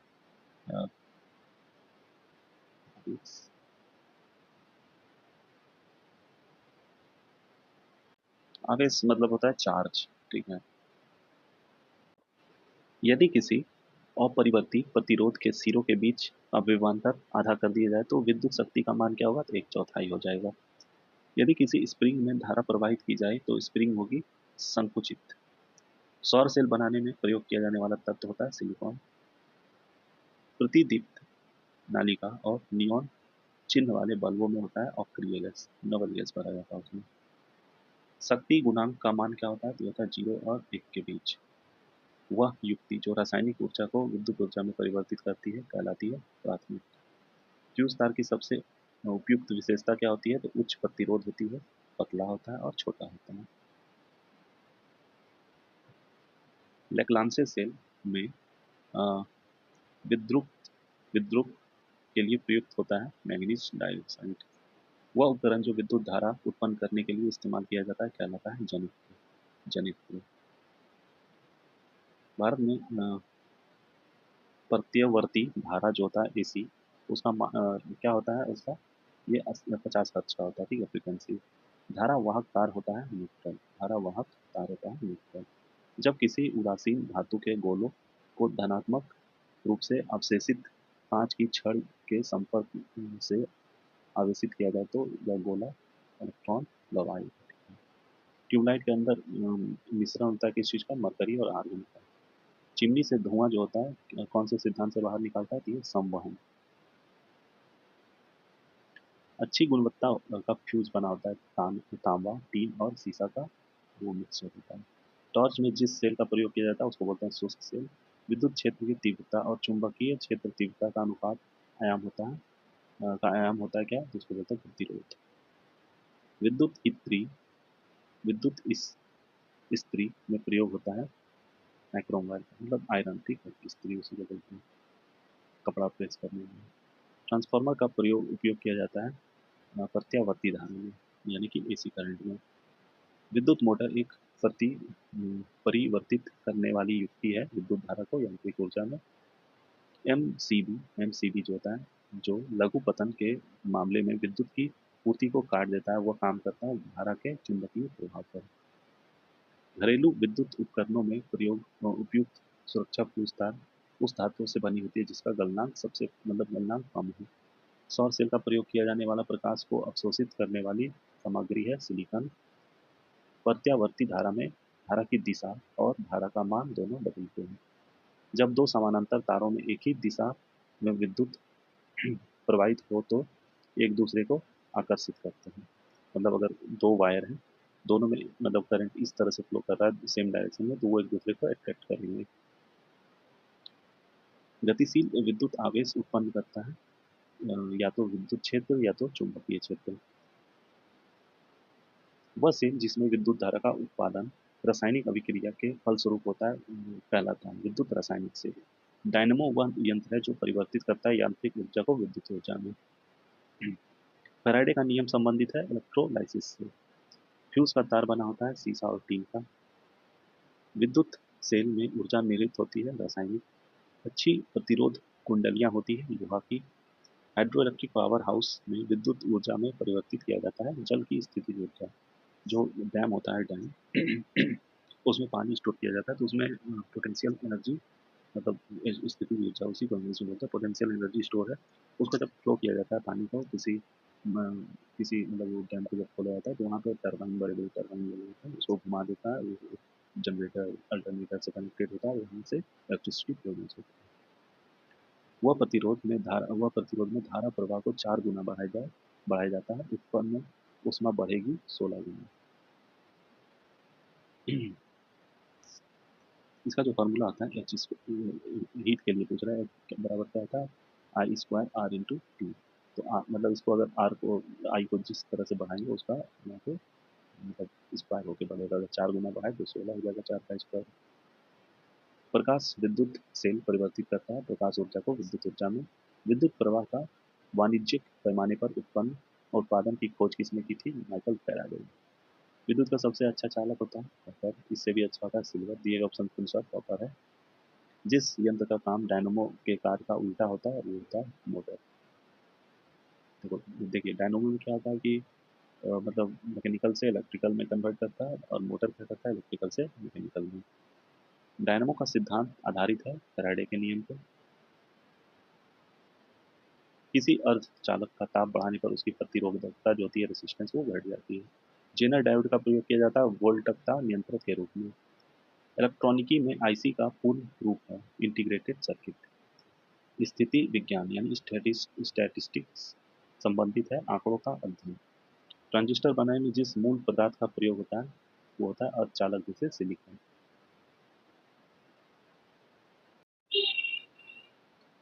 अब अगला चैप्टर है चुंबक यानी मैग्नेटिज्म। पहला क्वेश्चन है इस चैप्टर का कि चुंबकीय बल के मापन की इकाई क्या होती है? तो ये होती है टेस्ला। लेंज के नियम में व्युत्पत्ति के लिए संरक्षण नियम का प्रयोग होता है उपयोग होता है कौन से नियम का? ये होता है ऊर्जा संरक्षण का नियम। ऊर्जा संरक्षण का नियम। विद्युत चुंबक का कोर बनाने के लिए सामान्यतः उपयोग की जाने वाली सामग्री कौन सी होती है? ये होती है नरम लोहा। विद्युत चुंबकीय नहीं है कौन सा? ये अल्फा किरण। दिए गए ऑप्शन के अनुसार जो अल्फा किरण होता है ये विद्युत चुंबकीय नहीं होता है, फेरोमैग्नेटिक नहीं होता है। अगला है कि धात्विक और फेरोमैग्नेटिक यौगिक है कौन सा? ये है CrO2 मतलब क्रोमियम ऑक्साइड। दिए गए ऑप्शंस के अनुसार और भी कई ऑप्शंस रहे होंगे तो जिसमें कि ये सिर्फ क्रोमियम ऑक्साइड है जो कि धात्विक और फेरोमैग्नेटिक यौगिक है। चुंबक का अनुचुंबकीय यानी समचुंबक सिद्धांत प्रदर्शित होता है प्लेटिनम द्वारा। प्लेटिनम द्वारा। चुंबकीय कंपास जो होता है चुंबकीय कंपास की सुई चुंबकीय क्षेत्र के समानांतर स्वयं को संरेखित करती है। पृथ्वी के चुंबकीय क्षेत्र में रखे गए दंड यानी बार चुंबक जिसका उत्तरी ध्रुव भौगोलिक उत्तर दिशा की ओर स्थित है के चारों ओर उदासीन बिंदुओं की संख्या होती है कितनी? तो ये होती है 2। सभी चुंबकीय पदार्थ अपने चुंबकीय गुण खो देता है कब? जब उसको गर्म कर दिया जाए तो। चुंबकीय सुई संकेत करती है किस तरफ? ये उत्तर दिशा की तरफ। जो कंपास होता है मैग्नेटिक कंपास जिसको कि समुद्र वगैरह में लेके पहले जाया जाता था डायरेक्शन के लिए तो उसमें क्या होता है कि जो सुई होता है ऑटोमेटिक वो मतलब एक डायरेक्शन की ओर मुड़ जाएगा किधर? तो वो उत्तर की तरफ। दंड चुंबक के केंद्र में चुंबक होता है कितना? तो 0। चुंबक पर आधारित चिकित्सक तकनीकी है कौन सा? ये है MRI। अनुचुंबक पदार्थ चुंबक की ओर छिन्न बल द्वारा आकर्षित होते हैं। जो अनुचुंबक होता है वो चुंबक की ओर छिन्न बल मतलब कम द्वारा आकर्षित होते हैं। प्रति चुंबकीय यानी पैरामैग्नेटिक पदार्थ की चुंबक प्रकृति क्या होती है? तो ये होती है ऋणात्मक यानी निगेटिव होती है। प्रेरित विद्युत वाहक बल का परिमाण चुंबकीय फ्लक्स के समय के साथ होने वाले परिवर्तन की दर के बराबर होता है। यह कथन है ये किसका कथन है? तो यह फैराडे के विद्युत चुंबकीय प्रेरणा के नियम।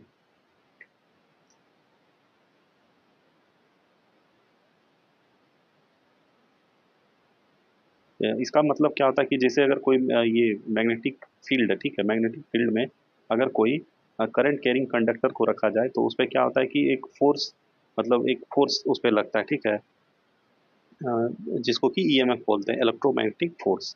तो यही कारण होता है मतलब उसी थ्योरी के अनुसार कोई मोटर जनरेटर जो वर्क करता है इसी फैराडे लॉ के नियम से। धारा प्रवाह वाले चालकों के चारों ओर क्या उत्पन्न होता है? चुंबकीय क्षेत्र होता है। अगर किसी वायर में करंट फ्लो कर रहा है तो इसके अराउंड जो होता है इसके अराउंड एक मैग्नेटिक फील्ड भी पैदा हो जाता है। एक विद्युत चुंबक की शक्ति बढ़ाई जा सकती है कैसे? तो धारा को बढ़ा करके अगर उसमें करंट फ्लो कर रहा है और उसका करंट का वैल्यू अगर बढ़ा दे तो चुंबक उसका जो मैग्नेटिक फील्ड है वो उसका भी वैल्यू बढ़ जाएगा। चुंबकीय क्षेत्र की तीव्रता उसकी इकाई क्या होती है? तो उसकी इकाई होती है टेस्ला। अब है नया चैप्टर आधुनिक एवं परमाणु भौतिकी।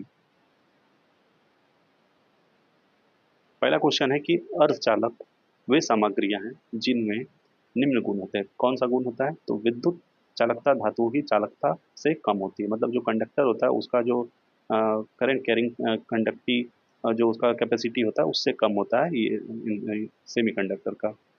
2012 में CERN यूरोपीय प्रयोगशाला में एक बहुप्रचारित गौण कण की खोज की गई थी इस कण का वैज्ञानिक नाम क्या है? तो इसका नाम है हिग्स बोसन। Higgs boson.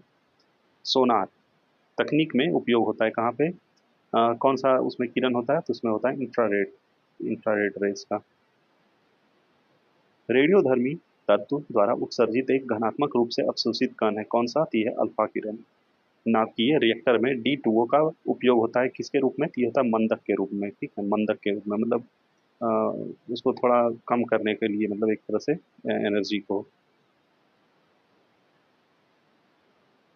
भारी पानी यानी हैवी वाटर होता है, क्या होता है? तो ये D2O होता है, ड्यूट्रियम ऑक्साइड।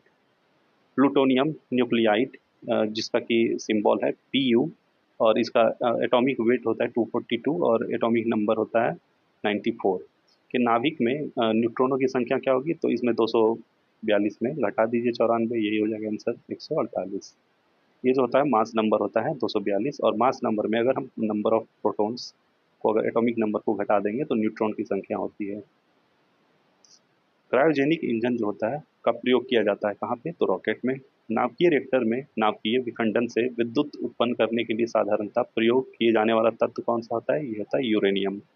परमाणु रिएक्टरों में से डैश प्रक्रम द्वारा विद्युत उत्पादित की जाती है, तो ये होता है नाभिकीय विखंडन। नाभिकीय विखंडन मतलब कि न्यूक्लियर फीजन। एक होता है फीजन, एक होता है फ्यूजन। फीजन जो होता है मतलब ये जो एटॉमिक बम होता है इसमें ये होता है, और न्यूक्लियर फ्यूजन जो सोलर एनर्जी हो गया या स्टार में कोई एनर्जी जो उत्पन्न होता है वो न्यूक्लियर फ्यूजन के द्वारा होता है, ठीक है। परमाणु रिएक्टर में ईंधन के रूप में प्रयोग किया जाता है किसका? यूरेनियम का। परमाणु नाभिक की खोज की थी किसने? रदरफोर्ड ने। भौतिकी की कौन सी शाखा में अति सूक्ष्म कणों की चाल का अध्ययन किया जाता है? तो ये होता है क्वांटम मैकेनिक्स। एक परमाणु के केंद्र का धनावेशित हिस्सा कहलाता है, क्या कहलाता है? ये कहलाता है न्यूक्लियस। न्यूक्लियस क्यों कहलाता है? ये जैसे देखिए कोई एटम है, मतलब ये न्यूक्लियस है, न्यूक्लियस, इसके अराउंड इस तरह ये सेल्स हैं सारे, इसमें इलेक्ट्रॉन्स होता है, दो हुआ इसमें, इसमें 8 हुआ। इसमें क्या होता है कि न्यूट्रॉन और प्रोटॉन होता है, तो न्यूट्रॉन का कोई चार्ज नहीं होता है, तो प्रोटॉन का पॉजिटिव चार्ज होता है, ठीक है। तो इसीलिए इसका जो होता है वो घनावेशित होता है, मतलब कि पॉजिटिव होता है उसका, और बाकी इलेक्ट्रॉन का निगेटिव चार्ज होता है। आवेशित कण है कौन सा? तो ये है कॉस्मिक किरणें। जिन तत्व के परमाणु में 2 प्रोटॉन, 2 न्यूट्रॉन और 2 इलेक्ट्रॉन हो, उस तत्व की द्रव्यमान संख्या कितनी होगी? तो ये होगी 4। द्रव्यमान संख्या जो होती है ये होती है प्रोटॉन और न्यूट्रॉन का प्लस, इसको जोड़ दो तो यही होता है। परमाणु के नाभिक में क्या क्या होता है? प्रोटॉन और न्यूट्रॉन होता है। भारी पानी वह पानी होता है, भारी पानी किसको बोलते हैं? जिसमें हाइड्रोजन का स्थान आइसोटोप ले लेता है, तो उसको भारी पानी बोलते हैं, यानी hard water, heavy water, sorry. एक हार्ड वाटर भी होता है अलग, उसका हार्डनेस, उसमें किसके प्रेजेंस से हार्डनेस होता है, किस कैसे उसका हार्डनेस हटाया जाता है, वो केमिस्ट्री जब पढ़ेंगे तो उसमें बताएंगे। विद्युत ऊर्जा यानी इलेक्ट्रिक एनर्जी पैदा की जा सकती है किससे? यूरेनियम से। गामा किरणें क्या होती है? तो ये होती है उच्च ऊर्जा वाली विद्युत चुंबकीय किरणें होती है, उच्च ऊर्जा वाली विद्युत चुंबकीय किरणें। नाभिकीय ऊर्जा परिवर्तन है, नाभिकीय ऊर्जा परिवर्तन है पिंड का ऊर्जा में। NVS-01 एक क्या है? तो ये एक उपग्रह है। घड़ी में क्वार्ट्ज क्रिस्टल का कार्य करना आधारित है किस पे? ये होता है पीजो इलेक्ट्रिक प्रभाव पर, पीजो इलेक्ट्रिक प्रभाव पर। नेशनल रिमोट सेंसिंग एजेंसी स्थित कहाँ पे है? ये भारत में हैदराबाद में है। और कल्पना 1 उपग्रह समर्पित है किसके लिए? तो ये है मौसम हेतु। मेघा टॉपिक्स उपग्रह संयुक्त अभियान है किसका? भारत और फ्रांस का। मानव जीनोम प्रोजेक्ट शुरू किया गया था, किसने किया था शुरू? तो ये किया था संयुक्त राज्य अमेरिका में। भारत में नैनो टेक्नोलॉजी के जनक कौन है? तो ये है CNR राव, CNR राव। नाभिकीय विखंडन की खोज किसने की थी? तो ऑटो हॉर्न और स्ट्रॉस मैन ने, ऑटो हॉर्न और स्ट्रॉस मैन ने। भारत में सुपर कंप्यूटर जो पहले विकसित किया गया था उसका नाम क्या था? तो उसका नाम था परम 8000। भारत में 4G सेवा शुरुआत कब हुई? 2012 में। सौर ऊर्जा का प्रमुख स्रोत नाभिकीय संलयन, यानी न्यूक्लियर फ्यूजन, इसी को इंग्लिश में फ्यूजन बोलते हैं। क्वांटम सिद्धांत का सुझाव किसने दिया था? मैक्स प्लैंक ने। कोबाल्ट 60 के जिस किरण का प्रयोग कैंसर के निदान में किया जाता है वो होता है गामा रेज। अल्बर्ट आइंस्टीन एक क्या थे, तो ये एक भौतिक शास्त्री थे। संक्षिप्त रूप PSL वी का अर्थ क्या होता है? इसका फुल फॉर्म होता है polar satellite launch vehicle. Dynamo का क्या काम होता है? इसका काम होता है यांत्रिक ऊर्जा यानी मैकेनिकल एनर्जी को इलेक्ट्रिकल एनर्जी में बदलना। नाभिकीय संलयन होने का कारण क्या होता है? तो ये होता है प्रोटॉन प्रतिघात। अब अगला चैप्टर है खगोलिकी और गुरुत्वाकर्षण। पहला क्वेश्चन, अन्यों क्रिया सबसे क्षीण है कौन सा? तो यह है वैद्युत चुंबकीय। विवर्तन झंझरी यानी डिफ्रैक्शन ग्रेटिंग का उपयोग करके विवर्तन पैटर्न प्राप्त करने के लिए नीली रोशनी की किरण का प्रयोग किया जाता था। यदि नीली रोशनी के स्थान पर पीली रोशनी का प्रयोग किया जाए तो क्या होगा? तो विवर्तन पैटर्न जो होता है व्यापक और दूर दूर हो जाता है। सबसे कम घर्षण उत्पन्न करता है कौन? तो ये होता है रोलिंग घर्षण। रोलिंग घर्षण में उसमें सबसे कम घर्षण लगता है। जब एक पत्थर को चांदी की सतह पर पृथ्वी पर लाया जाता है तो क्या होता है? सॉरी, चांद। जब एक पत्थर को चांद की सतह से पृथ्वी पर लाया जाता है तो क्या होता है कि इसका इसका भार बदल जाएगा परंतु द्रव्यमान में। द्रव्यमान मतलब होता है मास और भार मतलब होता है वेट। हाँ, तो इसका जो भार होता है ये बदल जाता है परंतु जो मास होता है सब जगह सेम होता है मास। पृथ्वी का जी का भार वैल्यू कितना होता है? 9.8 मीटर प्रति सेकंड। और कहीं कहीं 10 भी मान के उसका न्यूमेरिकल्स अगर सॉल्व करना होता है तो वैसे 9.8 होता है। एक ऊंचे मीनार से मुक्त रूप से गिरती हुई वस्तुओं की गति किसके बराबर होती है? सॉरी, एक ऊंचे मीनार से मुक्त रूप से गिरती हुई वस्तुओं की जो गति होती है वो बराबर होती है। मतलब फ्री फॉल अगर कोई कर रहा है तो उसका जो गति होगा वो बराबर होगा। वह वैज्ञानिक जिन्होंने अपेक्षिकता का सिद्धांत प्रस्तुत किया था कौन थे वो? तो थे Albert Einstein.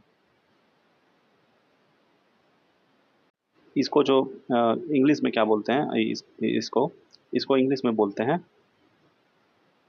Theory of relativity. ठीक है।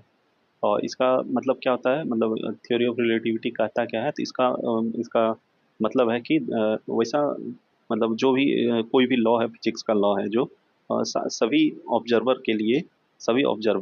के लिए मतलब कोई इनिशियल फ्रेम या फिर रेफरेंस हो तो वो मतलब सेम होता है। ठीक है।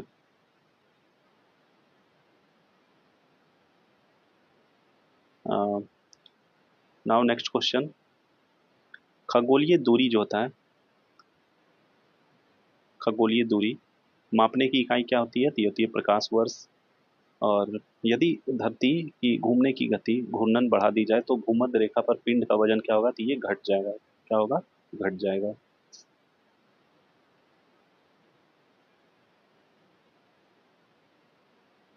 और इसमें जो प्रकाश वर्ष होता है, लाइट ईयर जिसको इंग्लिश में बोलते हैं, इसका वैल्यू क्या होता है? तो इसका वैल्यू जो होता है 9.461 इंटू 10⁻12 किलोमीटर होता है। ठीक है, एक लाइट ईयर अगर पूछे तो।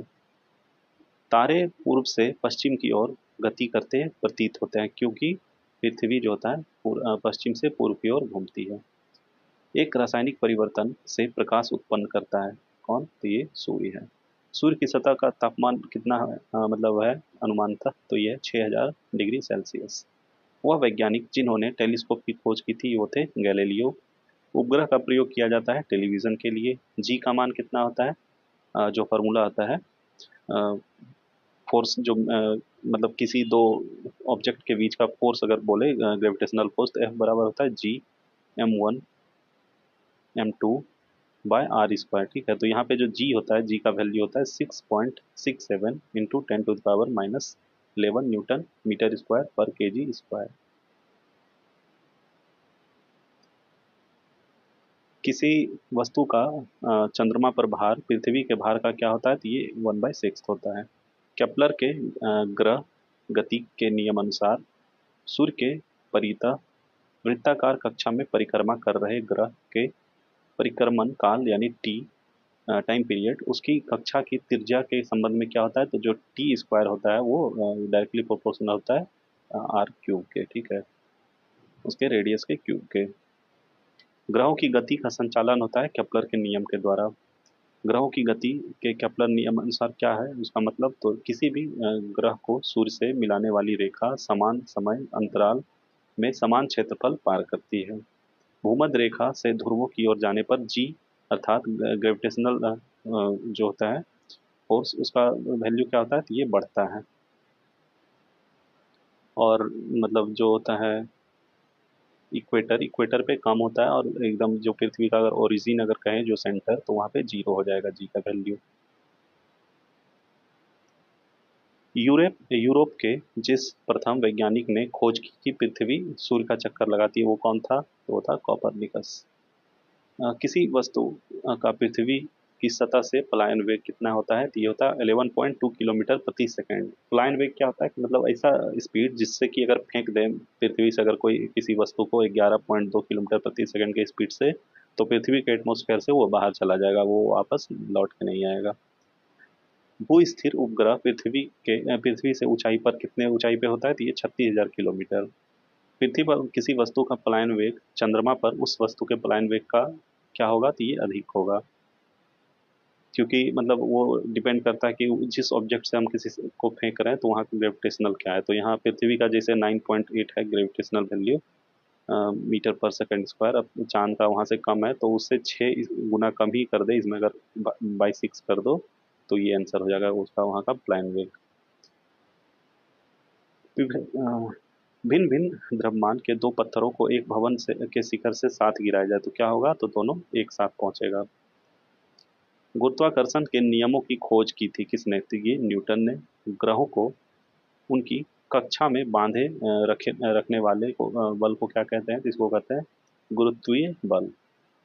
पृथ्वी तल से किसी वस्तु का पलायन वेग निर्भर करता है किस पे, ये प्रक्षेप की जाने वाले स्थान पर, कहाँ से वो फेंका जा रहा है। अब कुछ मिसलेनियस क्वेश्चंस है। पहला है कि चंद्रमा की सतह पर कोई वातावरण नहीं है, क्यों, क्योंकि गैस अणुओं का पलायन वेग उस उनमें वेग के मूल माध्य वर्ग से कम होता है। ऊष्मा विकिरण एवं विद्युत चुंबकीय विकिरण माप में उपयोग किया जाता है बोलोमीटर का। समुद्री ताप ऊर्जा का उत्पादन होता है किसके कारण, तो समुद्र की विभिन्न सतहों पर तापांतरण के कारण। ऊर्जा का प्रदूषण मुक्त स्रोत क्या है, तो ये सोलर ऊर्जा है दिए गए ऑप्शंस के अनुसार, और भी बहुत सारे। ऊर्जा के विकल्प के रूप में डैश स्वरूप को स्वीकारा जाता है, तो हाइड्रोजन। सूर्य ग्रहण लगता है कब, जब चंद्रमा सूर्य और पृथ्वी के बीच आ जाता है। जब चंद्रमा जो सूर्य और पृथ्वी के बीच आ जाए तो सूर्य ग्रहण, और जब सूर्य और चंद्रमा के बीच पृथ्वी आ जाए तो चंद्र ग्रहण।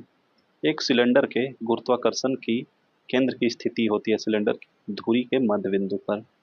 बर्फ का एक टुकड़ा पानी के लबालब भरे बीकर में तैर रहा है, जब पूरी बर्फ पिघल जाए तो क्या होगा, तो कोई स्तर का मतलब जल का स्तर नहीं बढ़ेगा, मतलब वैसा ही रहेगा। पहला आदमी जिसने चांद पर अपना पैर रखा था वो कौन था, ये था नील आर्मस्ट्रॉन्ग। मांसपेशियों में दर्द के उपचार के लिए किए जाने वाले विकिरण है क्या है, तो ये इंफ्रारेड। भारत की पहली स्वदेशी एंटी रेडिएशन मिसाइल का नाम क्या है, तो इसका नाम है रुद्रम। पार्किंसन बीमारी के उपचार के विकास के लिए नोबेल पुरस्कार दिया गया था किसको, तो इसका नाम था आर्विड कार्लसन। अधिकतम गलनांक होता है किसका, दिए गए ऑप्शन के अनुसार, तो ये है सिलिकॉन। और ये जो पार्किंसन बीमारी होती है ये एक मस्तिष्क की बीमारी है, और इसमें क्या होता है कि मस्तिष्क का कुछ हिस्सा खराब हो जाता है जिससे कि मस्तिष्क स्लो हो जाता है, मतलब धीमी गति हो जाती है उसकी, और वो थोड़ा थरथराहट टाइप का रहता है शरीर में, वो मतलब अच्छे से कंट्रोल नहीं कर पाता अपने आप को, और इसका कोई इलाज नहीं है। अगला है कि प्रयोगशाला के उपकरण बनाने के लिए प्रयोग में क्या आता है, तो ये पायरेक्स कांच। सर्वाधिक प्रत्यास्थ कौन सा होता है, मतलब सबसे इलास्टिक, इसी को ही हिंदी में बोलते हैं प्रत्यास्थ, ये होता है स्टील। भूकंप की तीव्रता मापने के प्रयोग में क्या लाते हैं, मतलब क्या किस मापने के लिए प्रयोग किया जाता है किसका, तो ये होता है रिक्टर स्केल। घड़ी में प्रयोग होने वाले क्वार्ट्ज क्रिस्टल जो होते हैं ये बने होते हैं सिलिकॉन डाइऑक्साइड के। इस सदी की शुरुआत में हवाई जहाज का आविष्कार किया था राइट ब्रदर्स ने। हवा में जिन गैस की मात्रा सबसे अधिक है वह है नाइट्रोजन। आर्द्रता मापी जाती है हाइग्रोमीटर से। आइंस्टीन को नोबेल प्राइज मिला था प्रकाश विद्युत प्रभाव के लिए। मैडम क्यूरी ने 2 अलग-अलग नोबेल पुरस्कार जीते भौतिकी और रसायन विज्ञान में। पानी के नीचे एक पनडुब्बी से पानी की सतह पर वस्तुओं को देखने के लिए प्रयोग किया जाता है पेरिस्कोप का। सीवी रमन को नोबेल पुरस्कार मिला था भौतिक विज्ञान में। हिंग कांत जो हाल ही में स्ट्रीम मीडिया में बोसोन की खोज से संबंधित खबर थी उसे प्रायः संदर्भित किया जाता है देवता कण। सूर्य की ऊर्जा का स्रोत क्या है? संलयन यानी फ्यूजन। प्रकाश संश्लेषण की दर सबसे अधिक होती है लाल रंग प्रकाश में। भौतिक के क्षेत्र में नोबेल पुरस्कार विजेता प्रथम भारतीय कौन थे? तो वो थे सीवी रमन। वायुयान कार्य करता है बर्नौली के सिद्धांत पे। पानी बर्फ पर तैरता है क्योंकि बर्फ का जो घनत्व होता है पानी से कम होता है। पानी का घनत्व कितना होता है? 1 ग्राम पर सेंटीमीटर क्यूब। सबसे अधिक लचीला इलास्टिक कौन सा होता है? तो ये होता है स्टील। यदि किसी वस्तु का घनत्व पानी के घनत्व से अधिक होगा तो क्या होगा? तो पानी में डूब जाएगा। हुक के नियम कम विरूपण के लिए क्या होता है? तो प्रतिबल इक्वल टू विकृति।